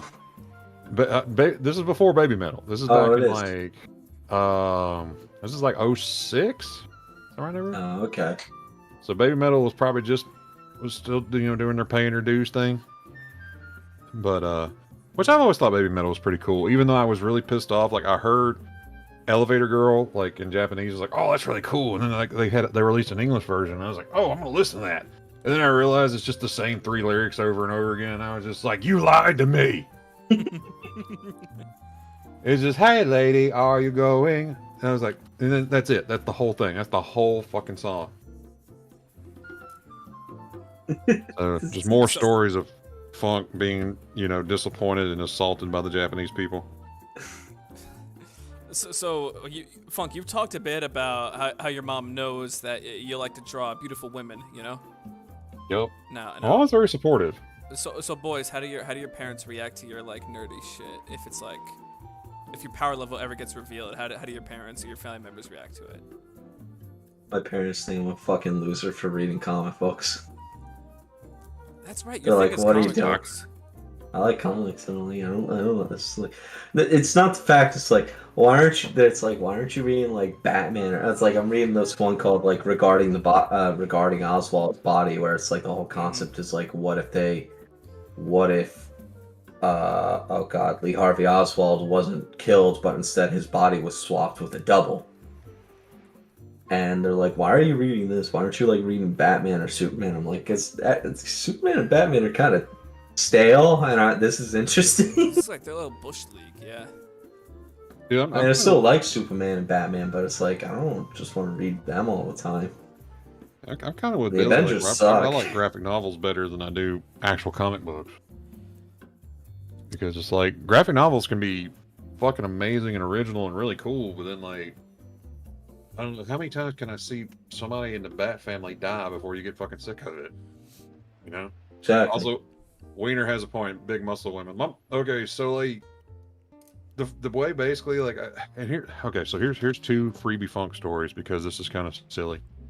The first time my mom ever saw me like draw anything spicier was actually a drawing I did last year, where I did my Hex Maniac Witch, which, you know what, I'll put in. God. Is it commentary everybody can see? Commentary shenanigans. Shenanigans is the 18+ one. Yeah, if it's boob, Well, I'll put it in shenanigans. I'm just gonna put her here. She's not really 18 plus, but whatever, I'll be safe. So we'll do it that way. If there's nipples or clitoris, Oh, no. then okay, then put it. No, it's nothing like that. But it's basically like this was Funk trying to figure this shit out, and also like, well, the reason I believe my stuff looks better as sketches because like that's the final, and then like here's the sketch. Oh, I thought you were talking about the other wish. Oh no, I haven't finished that one yet. Like I got on like a tirade with that one. I haven't finished that one yet because I got to the point where I got really pissed off because the angle I had her at, I was like, I have to find a reference for how in the hell a vagina looks at this angle, and I was just like, let's see what I can find. And then I was like, 3 different watch lists later, I was like, oh shit. I couldn't get it because like that. If you do any kind of art like that. That is like the one thing people will like dog you like a motherfucker and be like, well, fuck, never seen a vagina before. That's it. It's like, look at him over here. He just drew a roast beef sandwich. He must like Arby's. And I'm like, motherfucker, I'm trying to be accurate. I'm pretty good with anatomy. Like my anatomy is one thing I'm actually fairly proud of. But then it's like, I'm sitting here with this here like, I can't get it from this specific point of view. You have no idea how jealous I am of your anatomy. Like, the one thing I can do is I can draw funny faces, and that's it. Hey, you got to start somewhere, because it used to be for me, all I could really do was people liked me because I drew cute fluffies, and that was about it, which cute is apparently becoming like my MO, where it's like, apparently I'm better at doing cute things than I am most things. And I was like, oh. Yeah, you should like like you know the new Pokemon's coming out. You should do some cute shit for that. I haven't done, I can't draw the Pokemon protagonists because it's like they're fucking 10. Because it just feels no. No. They're gonna have like the One-san or some shit that's gonna like tell you like, and this is how you throw the Pokeball. Look at me bounce. If this was made by a different company. Okay, I could do that, but then like I see people, I'm like, dude, why the fuck are y'all? I mean, I know you drew her as like an older girl. That's fine, but I'm just like, that's still weird to me because I've never looked at there's very few like I've ever looked at and been like, I'm gonna draw that 10-year-old as a stacked 22-year-old. What? I literally just got back. What the fuck did I walk into? The best time of the night. Don't worry about it. Don't think too much about it, Kevin. We're just talking about Pokemon. Don't worry about it. Yeah. But I did actually put my little Hisuian Zorua, which I always have a hard time with that name. I've got that in Shenanigans too. I love that little creature because you know me, I'm the ghost type Pokemon nerd. So when it was like this is gonna be a ghost / normal type, I was like, I must have one. I haven't followed anything about the new one. I'm very excited. The new one seems really cool, and I'm like fairly hyped for it. But it's also like I'm also kind of leery. Like a lot of people shit on Sword and Shield. I'm one of Personally, those people, yeah. I really like Sword and Shield. Like, yeah, some of it could have been done better, but I really like the characters that they brought out in it. Dude, like I thought they were fun. Yeah, I got. If you like Sword and Shield, that's more power to you. My thing is I can't get over the stupid Pokedex thing. For some reason, that's like embedded into my brain, and it just makes me angry. What stupid Pokedex thing? How they didn't have all the Pokemon in at launch. It's actually a point. It's a point of contention for me and my brother. Actually, my brother thinks I'm a fucking moron for it. I don't know what it is. It just bothers me. But no, I can see it because like I could be like, well, y'all could put everything in there, and I understand they were going to do a DLC thing at some point. And I played the DLC thing just because, you know, I was obsessed. And it wasn't bad, but I was like, yeah, y'all could have just put this in the base game. But, no, I thought we were talking about, because, like, I absolutely hate the Pokedex from Sun and Moon. Because a lot of people bitch about, like, Navi from Ocarina of Time and all that. oh, I never had a problem with Navi. Like, Navi didn't talk enough to bother me. But then, like, this thing was always like, because I was always, you know, put my name as Funk, and it's just like, hey, Big F, why don't we go do this? And I'm like, why don't you shut the fuck up? You're not my friend, and even my friends call me Big F. I was like, yeah, not even my friends call me Big F. Everybody just calls me Funk or Jeff. Like, y'all pick one and go with it. Don't call me Big F. Hey, Big F. They call me Funk, Jeff, or Hefe. One of the two. One of the three. I can't count. I'm sorry. I'm from Mississippi. Oh boy. Pokemon. well, like Sword and Shield, it's like I didn't play it, but from what I saw, the roster, it was supposed to be like Victorian era themed, right? For the It was. what Galarian is. It gets And no, it's not even that because they got the fucking Viking. They got the Viking Meowth. I So, don't worry about that. I don't care about that. It's a loser. Get it out of here. But like you see, like when they did Alohan, and I saw the Executor with the really tall neck, I thought that was the stupidest fucking shit. I thought it was pretty. I thought it was kind of. I thought it was stupid and funny, and then you had the really curious Meowth. Oh, what The fat Meowth, the Garfield Meowth. Yeah. I actually liked Viking Meowth. I had one on my team for a little bit. Viking Meowth is cool. Like that, the one I had like going even into like the Elite Four was. I like how they didn't have an Elite Four this time. It was just the Pokemon tournament, basically, where all the trainers. Yeah. I thought that was cool. And like I had the Obstagoon, which was the Zigzagoon evolution. It was basically like a soccer hooligan, or it was more like a punk rocker, and I really enjoyed it because that some bitch was bad. Like dark types and ghost types are my favorites. So whenever they revealed him, I was like, "You got to be on my team, and we're going to be best friends." Yeah, but I put one in commentary. It's like they didn't go all out enough. Like in commentary, it's like the Bobby type Pokemon where it's like, well, what's all this then? Like License for that Pokedex? yeah, basically, and or Is like that a DL? Is that a DLC one? no, it's just some asshole on Twitter made that, and I thought it was the funniest shit, and I was upset. There's well, what's all? it's incredible clever. That's like That's good. that's really good. Like the only one I really noticed that was anything with the theme was the fucking Bong Weezy. But that's about it. It's like I thought that was funny. I liked that one, but all my friends who are just fucking potheads were like, "That's Bong Weezy, dude." I'm like, "No, Yo, it's not." dude, It's... bong wheezing. That's it. They're laughing at that. I'm like, "You guys are stupid." My boy, Dude. my boy Pat over here playing with bong wheezing. Fucking Victor, like I called him Scrooge Wheezing for a while, but mine was actually named like Ebenezer, and I love that thing. Like it was great. I don't think I used too many of the Galar Pokemon. I mostly try to use Pokemon for all different kinds of generations in my teams. And I think my big boy this time around was Galisapod, which is the big fucker, the big bug guy. You know what I'm talking about? Yeah, I like the him. one from Alola. Alola. Yeah. I like him. Yeah. I always thought they were cool, but I always hated that emergency exit ability of his because I'm just like, wait, no, you need to stay. And he's Please. about, no, son, I'm out. You're like 12 feet tall and you've got 12 limbs. Please don't leave. You're 12 feet tall and you have a type advantage. Calm down. And he's just like, no, fam, I'm out of here. Y'all don't pay me enough for this shit. Oh, that's a bird. The door is that way. Going to the door. Yeah, it is. Like, that's a bird. That's a fire type. You're a water type. Nah, man. Nah. What's that like? I liked Cofagrigus. I'm all about Cofagrigus. That's one of my favorites. And I really liked how to evolve him in this one. Oh yeah, that like when I got the was it Runagus? I think it's Runagus. Yeah, like you had it right. It's the same thing, but it's basically just the Viking equivalent. I had one of it, and then she was fucking me. So I had one of her. Yeah. Let me see here. Oh, yeah, so that's the one I had, the Runerigus. Yeah. I like this one a lot. Yeah, they were really good. Like I had one, she went all the way to the Elite Four with me too. Yeah, you and your ghosts. I love the ghost types. I always had the coolest Pokedex entries. It's like this Pokemon became a ghost after losing its lost love, and then now it walks the streets at night cursed. And then you'll have one where it's just like you're like, oh man, that was too creepy.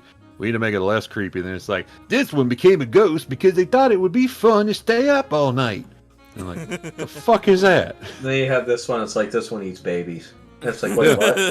It's like Drifloon. It's like Drifloon will take children by the hand and disappear them into the night. And you're just like, They're like, wait, hold on, wait a minute. And you're like, wait, you gotta explain more to that, Chief. There's gotta be more to that. And it's like, nah, that's it. it's like, wait, bring that back, run that by me one more time, one more. Hey, again, hold on. please. What did you just say? Yeah, it's disappears kids. Oh, Drifloon worry is based about on a it. cute balloon. Don't worry about it. Don't worry about it. Don't worry about it. What's another color? Just don't for grab your, it. What's another color for your dad? I'm running low on colors. Would it be like this red? You think this like pinkish hue, or? Let's see here. Because it's the opposite side of the color wheel of the light blue I picked. So I'm thinking it might work, but You know what? Like, yeah, That's that something. definitely works. It also kind of goes with the fact that, like, he's older funk share, so his colors are kind of faded out. yeah. That's what I'm thinking. Yeah. I've been putting a bit more time into color theory because I'm getting really into like Minecraft building recently. I got invited to a server to do some stuff on an SMP. Oh, And yeah. so when you work with all those Simp? different kinds of blocks, yeah, simp. Yeah. You really need to like understand your colors so that way you can like how to put this. There's a million blocks in the game, but 100 you're gonna build with. Go on. Yeah. No, if you ever need a hand with color theory, I'll recommend though. That dude knows some serious color theory, and like he's always kind of like my go-to when I have to see if something works, because I'll holler at him because he's really good at it, and he's also looking for like a way to get his artistic urges out, but doesn't believe he's like good enough to, to make anything. But I'm just like, dude, look at me. I am like probably one of like the bottom tier artists on the internet, but you know what? I'm still trying this shit just to see what happens. So I'm like, just don't let your dreams be memes, kids. Just like my Good friend. O-list artist. Dude, you're just like my friend Sean, man. You're always fucking dab on yourself. I know why you do it. It's because you want to keep your expectations low. I get it, but dude, you got quality. You know that, yeah? Look, I feel it sometimes. Like I feel like there is some improvement, but it's kind of like you said. I don't want to get my hopes up too high because it's like the best part about being a pessimist is like either I'm right or I'm wrong and everything works out. Yep. Pleasantly So I either get to surprised. say I told you so or I'm right. So you're never wrong. Shit. I'm never wrong. Exactly. Now I've gotten better about my pessimism, but it's also like that. I think that was like the You missed a reason. spot there. Did I? Where? I'm missing it. Zoom in above the left eyebrow. Zoom in above the left eyebrow. A little lower. Ah! I see it. How? Like just to be Right weird, there. I think that Right was the there. reason. A little y'all up hit me north. so fucking hard. There. Oh, get in there. You guys are a couple seconds behind, unfortunately. And there's an open border. Great. I gotta do this the manual way. See, I've never like been able to color like you do. I always just have to do it manual because I'm weird. No, you don't splotch it? Muta explained it to me, and ever since then I haven't. Muta made fun of me for it, so I had to change it. We also made fun of the 17,000 layers you use, but that's beside the point. I'm allowed to use as many. This is a free country. You are allowed I to use moved as many here. as you I write, but was that does told- not mean it's correct. You are That's- entitled to your opinion, even though it is wrong.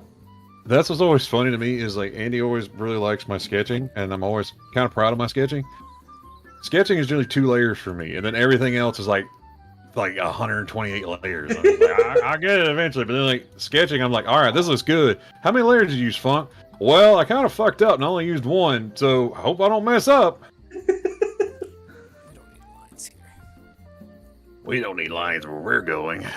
Lines are a fool's game. One of these Lines days. lines are just liberal propaganda. Okay. I had an art teacher in high school who once he gave us the assignment. Okay, funny guy, this art teacher. He used to walk in the classroom, put his books down, look at the class, and say, "Sup, fishes." One of my high school art teachers is now a blue square on a map somewhere. Christ alive, Oh no. Dude man. was back there spending all the class like aiming 13-year-olds. The thing about Wait, whoa, hold yeah. on, wait a minute. That just flew over my head. What happened? He became a blue dot or blue square on a map, which, for those that don't know, that generally means like you're a registered sex offender. Uh-oh. Mm. Oh. His thing was he had a computer in the classroom, and like every day we would look back there, and he would give us our assignment, then he would go fuck off on his computer, and basically he was just hanging it. Sorry, I'm sounding far away. I stand up there. He was just on aim talking to 13-year-olds. What the fuck, That's yo? bad. That's really bad. So I we found had it out a- later, and I was like, "Oh my god!" Then the other one I went to church with, and she didn't like me very much. we had this one in high school. One of our mathematics teacher was Dr. Fishman. He was Ukrainian. If you walked in any classroom in that hallway, all the computer screens face the same way, except his face towards the door. Yeah. And we found out why his was adjusted that anybody could see what he was looking on his computer, because one day my friend Adam was in the class and you just saw him with a big fucking smile on his face.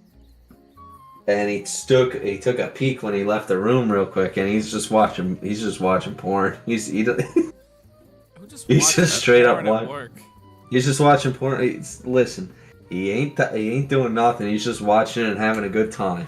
These kids are taking a test. He doesn't need to do anything.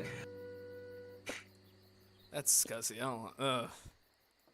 You see, I also had a Ukrainian teacher. I had Galina Krokol, and she was my algebra teacher, and she had this she had this big fan in the back of her classroom, and she would tell kids, if you talk during class, you get sent to Siberia. And she'd sit you next to the big fan and blow on you. Dude, I would want to sit back there all the time. My teacher for fucking cold natured. That's burning you out.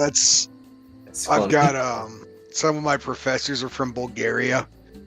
They make the same jokes. That must be like an Eastern Bloc thing. Like anyone who's come from the Eastern Bloc, like, you'd better be good or else you go to Siberia. Yeah. But the gulag, you disappear and never return.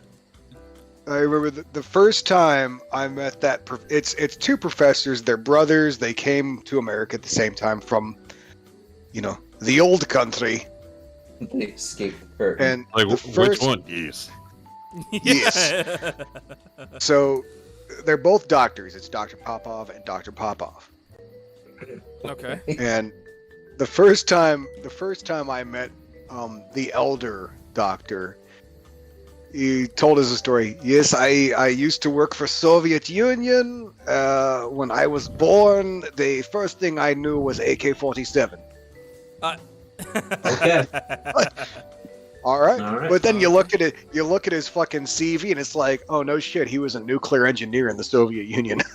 That's what Fishman was too.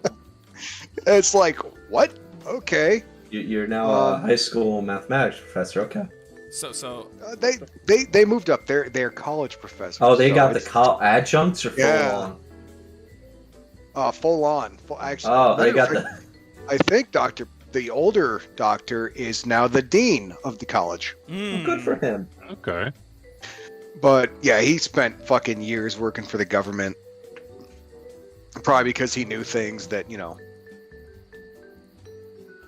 Paint that color out a bit more, Andy. That's a bit too dull. So the story with Galina Krokol. I want to tell you this bit here. What's it called? Galina, she is a curvy woman. Very, very skinny, very voluptuous woman. And there was a rumor, Nice. and her story eventually leaked to the high school. She had lost, she lost half her family in the Chernobyl explosion, including her youngest son, and had to escape to America, and paid for her mathematics education by stripping on the weekends. Woof. There's no shame in that game. I'm just saying. I have met many strippers who have gotten $20-$30 from me by saying, "Oh yeah, no, I'm only doing this to pay for my education." And I value a good education Mind you, this was and a nice, yeah. a nice lap dance. But good education's important. How often do you go to these gentlemen clubs? Not that often anymore. Anymore. Dude, your dad looks like a fucking cartoon character. I feel Honestly, that's what he looks like in real life. Like, I love my dad to death. But he's very comical looking. Not saying he looks funny. It's just the way he carries himself about all the time, because he carries himself kind of like a stereotypical old man. I'm like, Dad, you're not old enough to carry yourself like that. And he's just like, I'll carry myself. Goddamn. I just love how his clothes are the brightest pastel shit you can get. But the patches are so goddamn dull, because that's the new clothes. Yeah. I get the feeling this is the kind of character who does own a Margaritaville margarita maker. This is a man who still rides in a Volkswagen Beetle. Not because it isn't fashionable, but because it still works. Well, funny enough, that's one of the reasons he still has his truck, because he has like a GMC, I think it's a Sierra, and he's driven it for years. By the fact we're like, Dad, you can get a new truck now. Like, you have a new job, like your job pays enough, you could get one. Why don't you get one? And he's like, well, it still works. And I was like, well, I mean, that works. I understand it. I'm the same way. But I was like, why don't you just think about it? He's like, well, new trucks don't have CD players either, and how the hell am I going to listen to Seeger with no CD player? I'm just like, you know what? Fair. That's fair. All right, quick question: is it Bob or Pete Seeger? Bob, Ah, okay. like, I We- got that. So You- somebody you know made a what? joke. go ahead. I'm sorry. I'm sorry. Yeah, somebody made a joke a while ago. Like, I think Tim at the comic book store I go to, he's like, I was thinking of an idea, like some wacky comic idea that he could sell to his friend Kyle Starks. It's like, why don't we have like Bob Seeger fighting vampires or werewolves with like he's got the silver bullet band and what have you.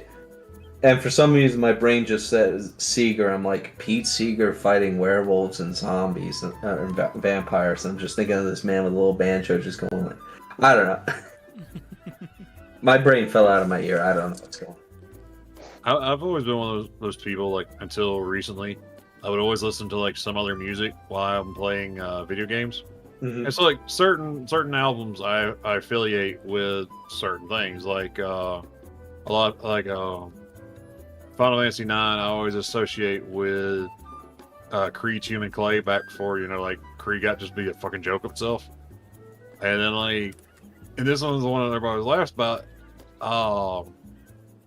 Pokemon Silver I associate with Bob Seeger, because basically before I started playing football, we used to ride to like go watch the football games. I'd ride with my dad, and we would just be in the truck cruising, listening to that, having a good time. And then I would have, you know, my little Pokemon game going, and he had Bob Seeger going. So we're just like, hey man, good night. So it's just kind of like one of those fun little nights I always remember like that.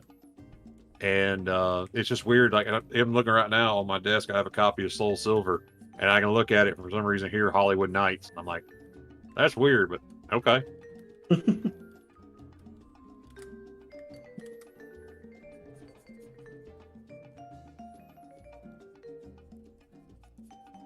Something I want to mention before, but about Wes Anderson. What do you think is the quintessential like Wes Anderson trope film? God, any one of them, they're all the same. But like, what is like it like what checks all the boxes? You know. For me, That's- probably Life Aquatic. Life Aquatic's pretty. That's his Yeah. more art house cheapo one. That's true. But like, I think Grand Budapest also hits every corner as well. Yeah. I mean, Literally, I it's love- everyone hits every checkpoint just about, and if I not, love, 9 out of 10. Yeah. Like, I love Life Aquatic. It's great. And like, I love Isle of Dogs. It's really good. The only problem I even have with Isle of Dogs is just, you know, Yoko Ono shows up for like 5 minutes, and I don't like that woman. Disdain for Yoko Ono. What is she like the fucking newscaster or some shit or? She's the scientist assistant. Like, you know, the scientist. Spoiler for Isle of Dogs. The scientist like gets poisoned. Yeah. It's like his assistant. So she literally, I think, has like 2, maybe 3 lines of dialogue the whole movie. And I've never liked that woman. You know. Not You've even never for like, met oh, this woman. Never This met her? woman's never Oh. done anything to you before. And... oh no, she's a Fucker. piece of shit. Like, I mean, basically, besides ruining the Beatles, I don't even like blame her for that, because the Beatles were at best. And then like, basically the way Fake. she, That's a hot take. Someone had that's to a say hot it. take, and Someone had to I'll say fight it. on that. That Like- I will stand by you. I will fucking climb that mountain with you to shout that the Beatles weren't that good. Like, the Beatles had one good album. That's it. Sgt. Pepper's was good. That was it. Everything else You was didn't just like Rubber Soul? Rubber Soul. Yeah, it's all right, but like, I actually do own Sgt. Pepper's, and have always enjoyed it. But then like, and the only song that like, before that I always felt was any decent was Back in the USSR, just because it dunks on the Beach Boys, and I fucking hate the Beach Boys. But I like their cover of California Dreamin'. But anyway, keep going. no, California Dream's a good song. But no, like Yoko Ono basically, like John Lennon before he married Yoko Ono was beating the shit out of another woman, and they had a son, and his name was Julian, aka the boy that they wrote, or Jude. Paul McCartney wrote "Hey Jude" for. Like, there's Paul McCartney being a better dad to somebody else's son, and I'm like, oh yeah, look at that, Dad of the Year. And basically, after John passed, like John after John passed, John had wrote Julian some letters, and they were in his stuff. And basically, rather than just giving them to Julian, he had to buy them back at auction because Yoko Ono was selling them at auction. And just being a piece of shit, I just do not like this woman. Like, so one of my favorite things in the world is watching that time that Chuck Berry and John Lennon did like a duet. Just gonna say that. Yeah, like she tries to chime in and she's over there like, "Ah!" And they just like cut her mic and she's just like, oh, and the look on Chuck Berry's face when she opens her fucking out of mouth. his head. He's like, what the fuck was that?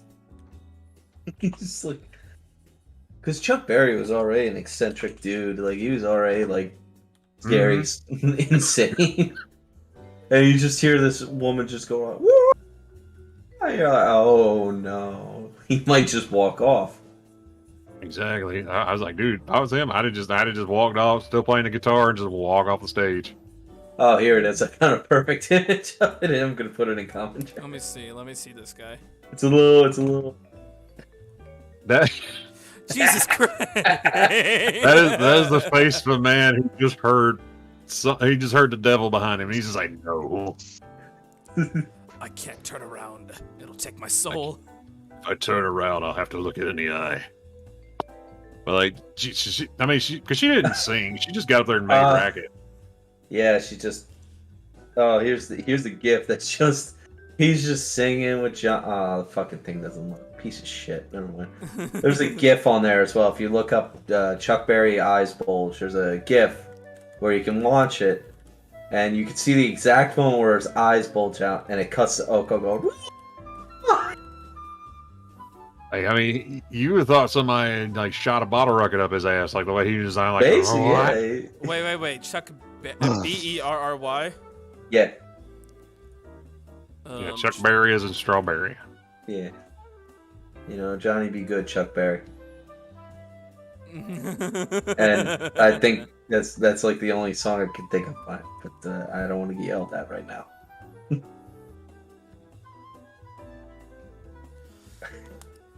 So earlier today, I was speaking of music. I was talking to some guys today about favorite albums, and you guys know mine, The Wall. But we were talking about how you can learn a lot about somebody from their favorite album. So maybe if you guys want to disclose which albums you're privy towards, and maybe what it says a bit about you. Let me get my Zoom. Let me get my Zune. Excuse me, so I get my Zune out. Let me get my Zoom. I can see my most. I love the shade on my Microsoft Apple Zune. That's such a hard one because I don't think I have a favorite album. Okay. I think Kibbles took the high road on that. You weren't there that night for the retirement home, were you? That was like 30 minutes long. No, I'm absolutely down for the home. Oh. I basically beat the Zune joke into the ground. I was just like, let me get my Zune, because it was Alzheimer's funk coming out every day to tell everybody about Enema of the State. You heard about Enema of the State on my Microsoft Zune? This shit's pretty okay. It'll be fly. I kept telling I've got everybody, a like, Sony Walkman. I've got to flip my cassette halfway through. do it, you old codger. Oh god, it's Methuselah Kibbles. So, funny story about that, I guess. But my girlfriend and I were driving to I can't remember. We might have been driving to Boca, but like for 45 minutes, I was just commenting. I was just like, there was a running commentary of me doing the old man voice, where I was talking like a native Floridian. Okay. About the shit that we were seeing.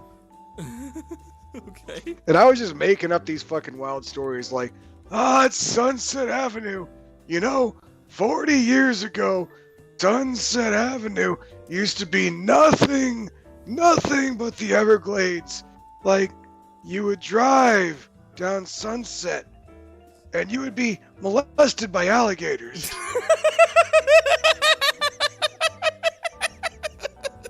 They would lure you in with promises of candy and love and affection. But then wake up the next morning and they were gone. You know what this bank was here before it was a bank? It was a deli. And before it was a deli, it was an abandoned theater. And before it was an abandoned theater, it was a theater. That's fantastic. And do you know what it was before it was a theater? What was it? What was the theater? Before it was a theater, back in '07. Back in '07. The old '07, not the new '07 that you kids like. The old '07. Back in '07, it was a minstrel. When nickels had bumblebees on them? It was the nickels had bumblebees and the dimes had wasps, because you could always get 2 bumblebees for a wasp. And 5 bees for a quarter. Walk in and say, "Give me 5 bees." It was a minstrel show, and we would go down there and watch. We would watch the coloreds. No. Wait, Granddad, wait. Wait, hold on, wait, you can't say that. They had paint on. Alright, what was the question about the album? Wait, alright, Kibbles, what's your favorite album? What does it say about you? Fuck, goddamn, how, I don't have a favorite. Ziggy Stardust and the Spiders from Mars. Okay. Yeah. I don't know, I'm not familiar, personally. And it's not, I honestly, that's not even my favorite album. That's just the one that I have listened to recently. Alright. Well, what does it say? What's the themes of the album? The theme is Ziggy Stardust is a rock and roll musician from outer space, and his band is the Spiders, and they're from Mars. Okay. It's David Bowie. Oh, okay. You didn't know that? I didn't know that. I really didn't know that. Yeah, no, it was actually like the successful version of what Garth Brooks tried to do with Chris Gaines. God, that killed me. That was like, oh God, I don't even know the best way to describe that shit. Where it was just like, here's Garth Brooks. You know it's Garth Brooks. He put on an emo wig and drew on like a shitty little goatee, where it was basically like the littlest soul patch he could, and he just goes, "I'm Chris Gaines and I'm dark and edgy." And I'm like, dude, you wrote a song called American Honky Tonk Bar Association. Shut the fuck up and play cowboy music. Play some goddamn yeehaw music, damn it. Give me some of that yeehaw. Come on. What the fuck? Alright, Funk, what about you? For me, okay, so I got 2 that I know of, and like probably the number one that I think of is the band Newfound Glory, Sticks and Stones. It was it's of course, it's a punk album. It's came out, God, how long ago did that come?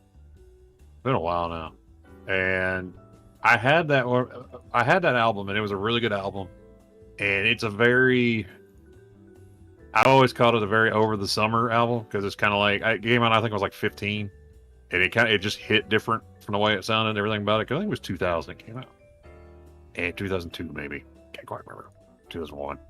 Anyway, somewhere in the neighborhood. And this dude was always really good, and also like when I had it, it was in my CD player, and I had left my CD case, because back in the day you had to carry your CD case with you everywhere. I left my CD case on the bus when we had gone on the trip to San Antonio with the student council. Oh shit. And my teacher actually had it, but like I never thought like, oh, I should just go see my teacher and get it. I just had, so I was 15, I couldn't drive. So basically I just stayed home, and I had Sticks and Stones. So that whole summer, that was like what I listened to. And it just kind of always stuck with me. And I love that album. I listen to it this day. It's still like one of those that I have on repeat and will always listen to. And then like in the same vein, there's also the Mark, Tom, and Travis Show, which is the live album from Blink-182. And probably like the first time I really got exposed to a good live album. Like, I don't know, it's one of those fun ones because there's just all kind of crazy shit going on in it, and I really enjoy listening to it. And they have really good crowd banter going on. And also, that's probably my favorite version of Adam's song, which is my favorite Blink-182 song. So I always recommend those two. If I picked anything else, shit. Let me look something real quick here. I'll come back to you now. So there's one more recent because I got to look at my playlist here since I don't buy albums anymore. Well, I'll take it back.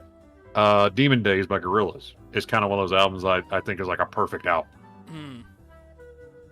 Because it's dark and broody, and I really liked it, and it had a really cool story to it, and I felt like it was a really big improvement over their first album. I mean, their first album was good, but like this shit was crazy. So, yeah, my music taste is kind of weird. It's like either punk, synthwave, or just some kind of weird experimental shit. How about you, Pat? What do you like? I can narrow it down to one album because it's the only album I've ever bought. Every other song, if it ever anything else that comes with music, it's like I'd like one song on that album. I just buy the one song. The only album I ever bought was "Spend a Night in the Box" by the Reverend Horton Heat. Ah, man, I love Horton Heat. I think we're gonna go see him in Atlantic City when he comes down. I'm not familiar. What genre is it? He is known as the godfather of modern rockabilly and psychobilly. He has an amazing song. It's probably my personal favorite called "Bales of Cocaine." Yep, that's on the Full Custom Go album. Yep, Gospel. I was actually supposed to see him and Unknown Henson play in New Orleans, but then Unknown Henson kind of went off the deep end, and now he don't tour no more. What happened? Oh, okay. So you know who Unknown Henson is? I know who he is. What happened to him? What fucking happened? Basically, it's been what, 2 years, Kibble, something like that. It's been about 2 years, maybe 3 even. It's been a while. Yeah. So like, basically, Dolly Parton came out and was like, "Look, y'all, I'm just a little hillbilly from Tennessee, and I can even tell you that Black Lives Matter." And she basically got out there and was like, because Dolly Parton's a fucking saint. Like, that woman needs to be Dolly Parton is too good for this planet. There's the thing on Wikipedia that says the Dolly Parton controversy. Yeah. All out. Basically, he got on there and like rambled about like, "Oh, she's a fucking race traitor. She don't need to be out there talking about the gamers." And he went on like this big rant and posted it like on his Facebook. And I mean, it wasn't even like he just got on there. He's like, "I disagree." He was just like, "This big-titted bimbo bitch out here, gonna start all this shit with the gamers, and she's a race traitor." And people were like, "Oh my god!" And so basically, like overnight, all his shit got shut down. Like he lost his, he lost basically any kind of like touring stuff. He lost like his record label dropped him. Squidbillies kicked him off because he voices early Kyler, and yeah, like just overnight he lost everything. And then like got back on social media the next day. He's like, "Look at y'all done robbed me of everything, took everything from me just because I got on here and I spoke from the heart." And I'm just like, motherfucker, You said some bad shit. You said some bad shit. There ain't no way that came from the heart. That came straight from the asshole. You said some bad shit about Dolly. I mean, Christ alive. No, not just Dolly. Not just Dolly, just everybody in general. Like he was just this whole, like, the gamers are responsible for all this, and I was like, oh my god, dude. It's like I knew you played a crazy hillbilly, but like, there's no need to go full fucking method with this shit. Apparently, he's been replaced by Tracy Morgan on Squidbillies. Oh my god. He has, and it's very interesting to watch. Yeah, like some reports they did that just to piss him off. It's like, well, let's replace him with a black man and see what happens. And Tracy Morgan's not up to much. He's got his Walmart money, so he can just kind of hang out at the house if he wants to. But I feel so bad for Tracy Morgan. I really do. Wait, why? What happened to Tracy Morgan? Tracy Morgan, he was involved in an accident. Yeah. He was basically, the car that he was in was fucking destroyed by a Walmart truck. And it turns out the Walmart truck, because it's Walmart, the driver had been doing some pretty fucking shady shit, like, cooking the books and stuff. Yep. Like, that dude had been on the road, I think they said like 20 hours, something like that. Yeah. Yeah. Which, for No. reference, for people who don't understand trucking stuff, you got to get like you can only drive for 12 hours at a time before you got to stop and take a. Shit, how long is the break? I think it's 12 and 10 or it's 14 and 12. My dad's a truck driver. I should know this, but I don't fucking know. Yeah. Same here, but my dad does day cab, so it's kind of like a different thing. But yeah, like I hear, did it T-bone him or did it rear end him? It T-boned him, and the truck, like, okay, so Tracy Morgan, I believe, was in an SUV, and the Walmart truck hit him so hard, like, he was in a fucking coma for weeks. If I remember, he still can't really walk around. Like he's He No. hobbles. You can even see it on his show, The Last OG. He hobbles. yeah. Wasn't there also like a friend of his in the car too that It was died? like his best friend that died. It was Yeah. really fucking, because I remember that happened years ago, and you hear about it like Tracy Morgan involved in a car accident, and you're just like, okay, a famous person got into a fucking fender bender. How is this news? And then you read the article and you're just like, Oh shit! oh no. You're just like, how is Tracy still alive? Jesus. How's he find the will? But yeah, it was super, because it was one of those, like, honest to God, Tracy Morgan did nothing wrong. The people in his vehicle did nothing wrong, and they got fucked.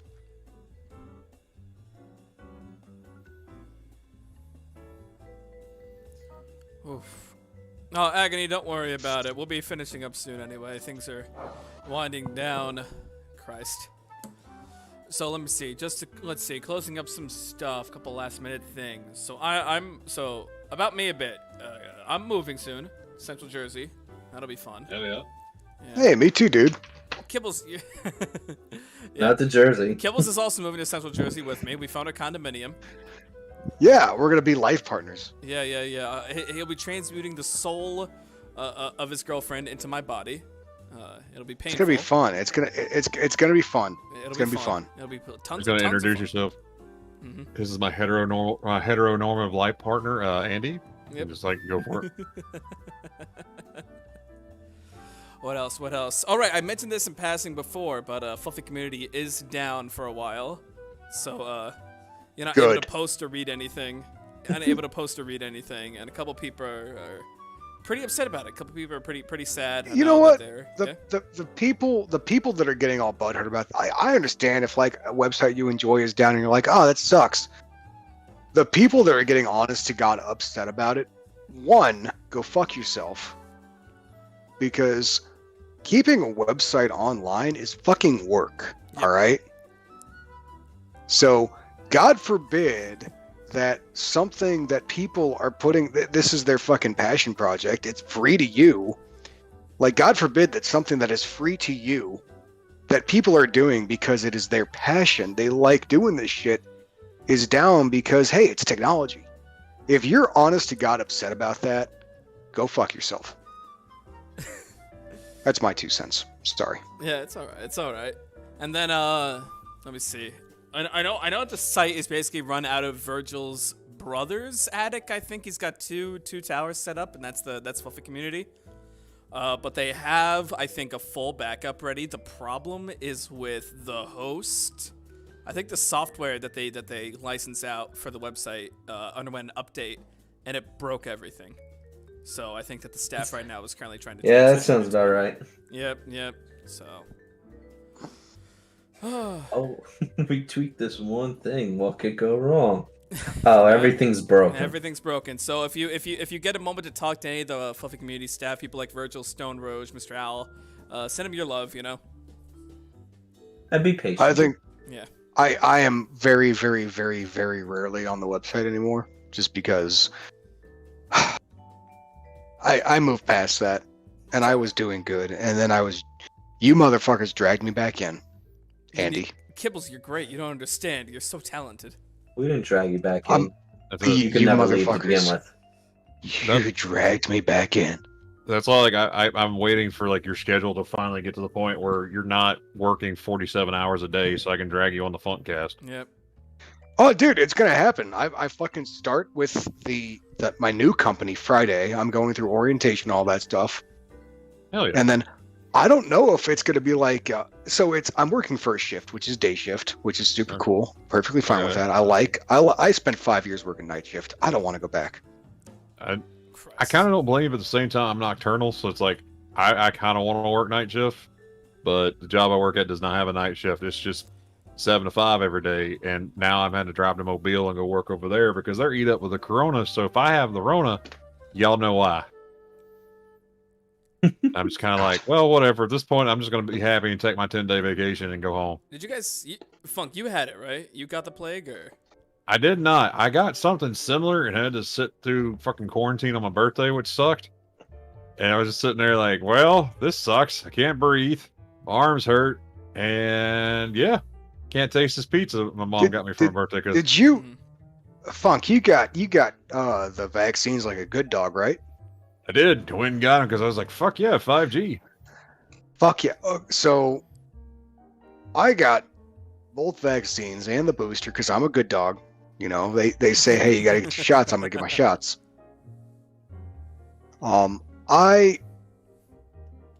I don't get sick very often. And if I get sick, it's one of those minor inconvenience kind of sicks. Where it's like, my nose hurts and I can't really breathe.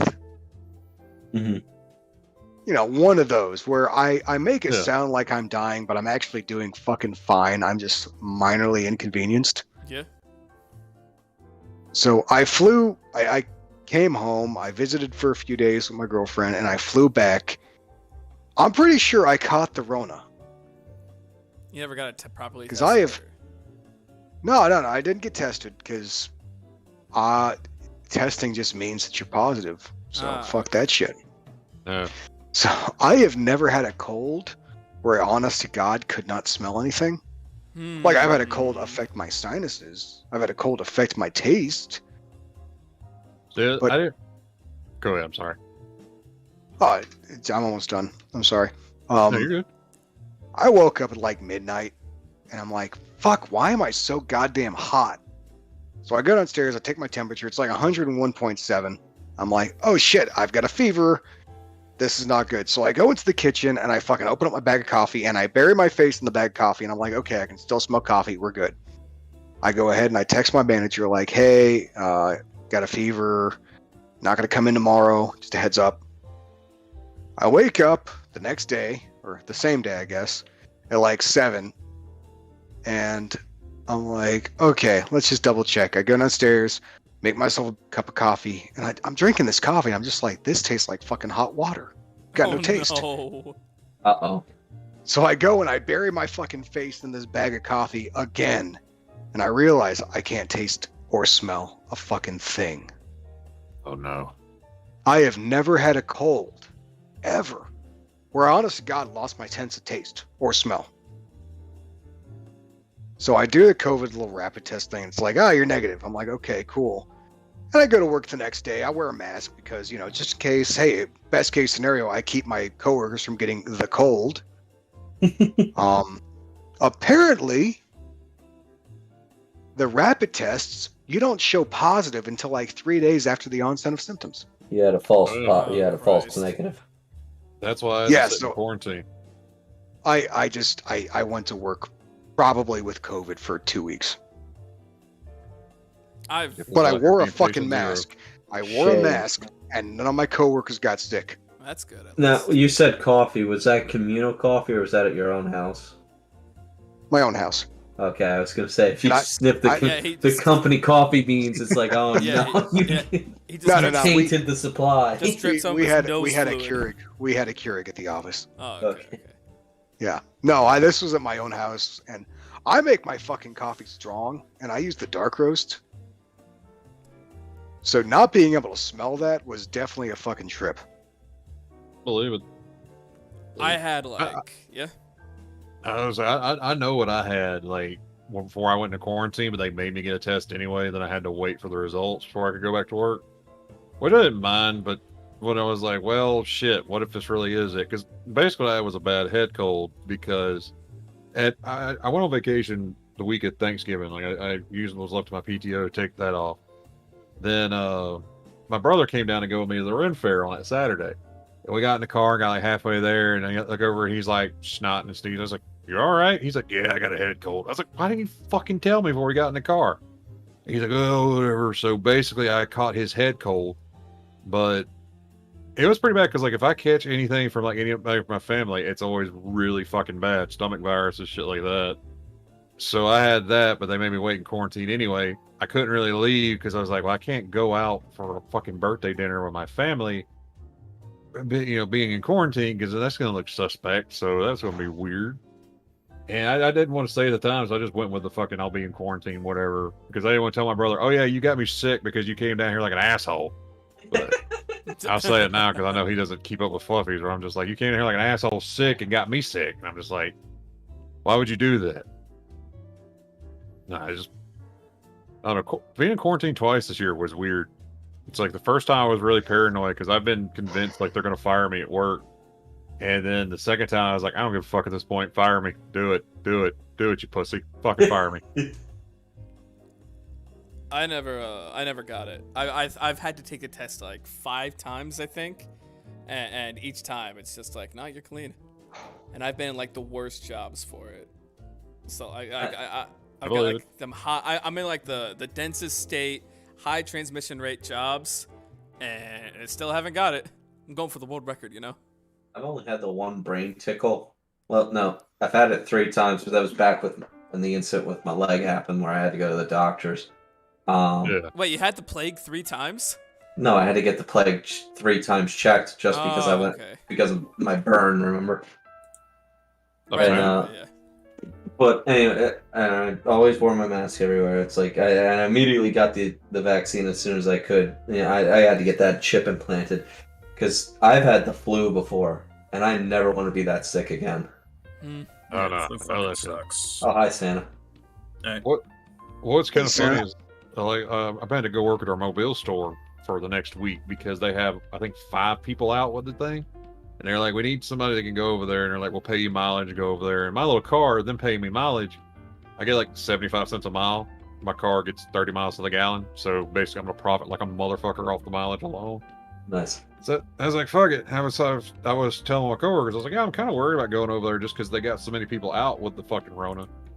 And one of my coworkers who's like anti-vax and just a weird fundamentalist guy, which if you've ever heard me rant about fundamentalism before, like, God bless you for still being here and listening to me now. Oh, he's part of God Squad? He's part of God's flock, part of the Gothardism, part of AKA the worst goddamn thing to happen to Christianity since the fucking Inquisition.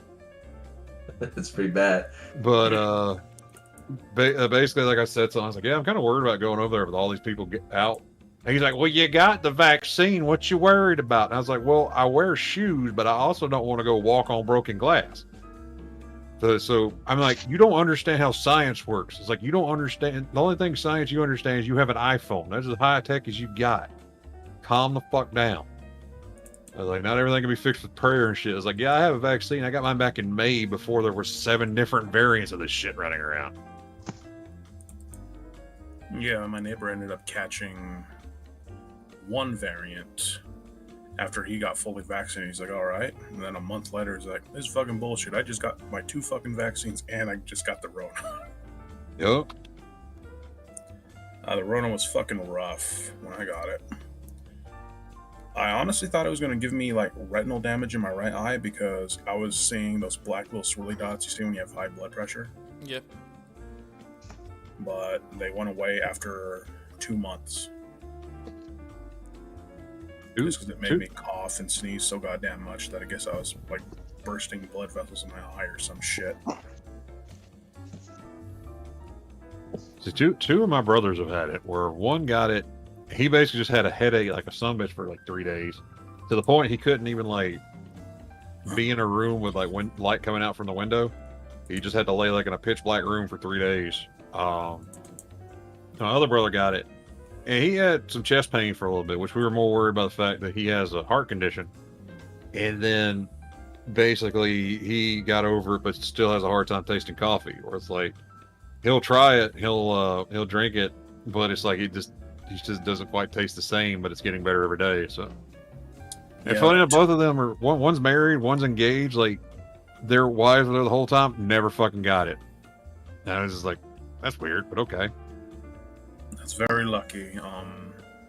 Yeah, it fucked with my taste as well. Like it made my sweet turn into like rancid bitter. Like if I tasted anything sweet, I couldn't eat anything like chocolatey, sugary, soda-y, all that. It tasted rancid. I tried eating Oh man. like oranges and shit like that to get vitamin C so I get better. Because at the time I didn't know I had Rona. It just felt like a bad cold. Yeah. And then I take a bite into a fucking orange and it tastes so goddamn rancid. I almost fucking threw up. It's so sad because I love oranges. Like those little fucking cuties, the little mandarin oranges. I'm okay with oranges. I can eat like fucking 6 of those. My favorite are the Tangelos, but they're only in season Oh. 6. Yeah. You know, Yeah, Clem's hate Tangelos are Tangelos. super fucking good. Yeah, they're fucking Man. super sweet. They're delicious. I wish they were in season all goddamn year. One of the things that killed me, like when they told me I was diabetic and I had to change all my shit. I was like, that's fine. I was like, I'll eat more fruit. I enjoy fruit. And they're like, well, what's your favorite ones? I was like, well, I like bananas. Well, that's too much sugar. Okay, Oh. well, I'll eat grapes. I like grapes. Too much sugar. Okay, oranges. Too much sugar, funk. And I was like, okay, fruit's supposed to be good for you. What the fuck is up with this? Like, I just want to eat goddamn fruit. The I was like, I'm not fruit going to is sit here alive, and eat fuck. carrots. The Fruit is a alive. lie. Yeah, like our whole lives are like, just eat. It's like you can't have that chocolate, but here, have this orange that they don't tell you has just as much fucking sugar in it. Yeah, you're supposed to eat more vegetables, unfortunately. One of my friends and dad, he ended up getting diabetes because he drank apple juice to stay healthy. Well, apparently he drank. Yeah. Drinking that apple juice is what caused him to get diabetes. And he's like, that is fucking bullshit. Ain't that some shit though? Yeah. Ain't that some fucking shit? The funny part about it is like, you know, I've been doing more vegetable stuff, and that's fine. I like them, but I'm also part of that group where I basically had to learn that our parents sucked at making vegetables as a kid, because it's like you always just thought they tasted nasty, and then it was like, oh no, if you boil everything, yeah, it's gonna taste shitty, but if you Yeah. grill vegetables, they taste pretty fucking fire. That happened with me with turkey. I used to think turkey was the driest, disgusting shit on Thanksgiving, and then I actually went to someone's house who actually knew how to cook the fucker. Yep. Yeah. Yep. And I'm No, like, 9 "Oh my times God." out of 10, turkey is just a dry, disgusting mess. I think. Yeah, if you don't fucking marinate it and you don't properly cook it, yeah, you cook all the fucking juices out. Then it'd be dry awfulness. Well, then you're not having a good Thanksgiving turkey. Sauce, you're an asshole. Some of us are lactose intolerant, and worst yet, developed it. Didn't start out like lactose intolerant, so shut up. That's worse. That's way worse. Oh, Yep. dude, Yep. lactose intolerance is funny as fuck to me because my baby brother is lactose intolerant, and I've seen him literally. We went to the Hard Rock Casino buffet one night. We got there and like they had a dessert bar that was seriously like 20 yards long. That thing was fucking huge. Mm-hmm. And we sat down at the table, like we got done eating. I was like, I'm gonna hit the dessert bar, and he's like, I kind of want to go. I said, you know, you're gonna fuck your stomach up, right? He said, hold on. And I watched him do like the fattest rail of lactate, and then just go hit that thing and be like, come on, let's go before the shit wears off. I was at a New Year's party with my boys, and we each got like a fucking pint of ice cream, just hork down because stupid high school kids. Yeah. About 20 minutes later, I'm sitting on the couch in a fetal position, facing the other direction. Like, guys, I don't think I'm gonna make it. I think I'm gonna die. You got a rumbly in your tumbly? I couldn't move, dude. It was so bad. That was the night I Oh. realized I called my girlfriend. I was like, yeah, I had a whole pint of ice cream. And she's like, people can develop lactose intolerance, right? And I was like, no, I love ice cream. No, not this. Well, not food related. It was a really sad day in my life when I found out I'm allergic to pets, cats and dogs. I know I was allergic to cats earlier, but I'd always had dogs growing up.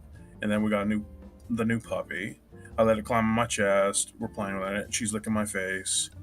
Not 20 minutes later, I'm breaking out with fucking hives. They're turning into blisters. My eyes are swollen so shut, and just liquid is just rivering out of my eyes. And my hands, they look like a leper. I'm like, what the fuck? I can't. It sucks. I can't fucking have animals anymore. guess I get goldfish or maybe lizards, but they're not as cuddly. Yeah, you can't hug a lizard. It's a Yeah, you cold-blooded can. killer. Yeah, you can. Don't you lie. Yeah, you can. Iguanas are basically hairless dogs. Actually. Get You the can hug an bearded iguana. lizard. The bearded lizard is a beautiful creature. Bearded Bearded lizard. lizards are pretty cool. It won't spit Or- acid in your eyes. They're Yeah. pretty good. They're pretty chill. You don't want iguanas. Those are mean motherfuckers. If you don't Iguanas get are the right mean. one. You think? Yeah, they're Igu- nasty. Dude, I've- iguanas are kind of assholes. Like, Yeah. I've seen an iguana kill a cat, so Well, yeah, because they're dogs, but Or lizards. You get the humble parakeet. Well, we that's should just keep it. It's It'll a tuny die. bird. I'll die before it, though. That's the problem. No, Just- that's the parakeets. macaw. Yeah, no, that's a macaw. A macaw will die. You'll die before the macaw. The parakeet. Like yeah, Funk. parakeets are like 15 to 20 All the years. So goldfish would probably die after me at this fucking point. just get yourself a pit bull, feed it a healthy diet of You infants can't have and dogs. toddlers. Oh, I that's- got a pit oh. bull. That's what gave me all that fucking symptoms. I'm like, her name's Did, Jen. did you Wake up. feed it enough toddlers? No. that's the point. Did you give it? Did you give it enough that's where like black toddlers? Apparently, that's Yeah, what they Give raised it the pig price on. blood. There aren't It enough needs it. black toddlers in my area. We're in New Mexico. I live in the barrio, so we'd have to find more Mexicans. You know what? See, That'll that's work. a- That is a good substitute. Once we put them in the baby centrifuge, they won't know the difference. Oh, not the centrifuge, not again. Yeah, but bring No, out the yeah. centrifuge. We already pulled out the Zune. We're not pulling out the The centrifuge. centrifuge must be fed. I need to make my bone Beyblades out of the smallest human bones possible. Yes, I must use these because a baby has over 300 bones, while a human only has 200. Therefore, I get more Beyblades per baby than anyone could think. Ah, yes, you're going to put them in the machine. The machine. We'll round them up and put them in the machine. Funny enough, I What was going named to the suggest. I was going to tell someone like maybe we should get you a ferret. Then I remember like finding out that a girl I was talking to, like her ferret was living behind a refrigerator for years and coming out at night to rape her cats. Oh, right. And I was just like, oh yeah, don't get a ferret. No, The dire weasel. the dire weasel, the fucking dire weasel coming out behind the refrigerator at night. And it's just like, hey girl, you better grab your toes. Fucking. Could you imagine Dr. Doofenshmirtz building the baby centrifuge? Perry the platypus, what are you doing here with my babies? Where are you going with my babies? It's like, I need Sort of those to build my Beyblades. I'm using them to build the strongest Beyblade in the tri-state area.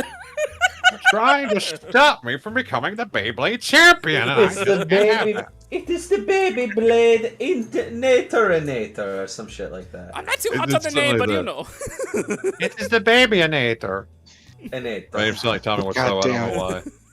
Oh, they're Alright. both cryptids at this point. Dr. Doofenshmirtz is a fucking cryptid, let's be real here. As I said, it's just a lawnmower we turned upside down. It's like, just throw them in the centrifuge and we will harvest their organs. What will we do with all these baby organs? We will sell them to Kentucky Fried Chicken. Yeah, chickens on Friday. God damn it. What do you think they Oh, make that the reminds gravy me. out of? I've got it. I've got to get going, guys. Like I'm gonna go to Alright. bed. I Yeah. gotta wake up early tomorrow because I gotta drive. Best of You luck. already, sir? Are you driving across the country? Yes. Good Oh luck. shit. Thank you. Have fun, man. Be careful. Like I have told my former coworkers, my girlfriend, and my family, I am just so goddamn stoked about driving over the Rockies in January. Don't you drive through them? No, you drive No. over them, you're right. No, My you bad. gotta go over. Just Avoid So, a sign that if everything's $5. if you never hear from me again, just know that I died screaming and scared. Oh, Following will you down. last longer than the Donner Party? Good luck, man. just know that if it gets too bad when you get to Colorado, my sister lives up there. So if you see a short lady who's about 3 foot wide like I am, and she just carries your car out of the snowdrift, you'll know what happened.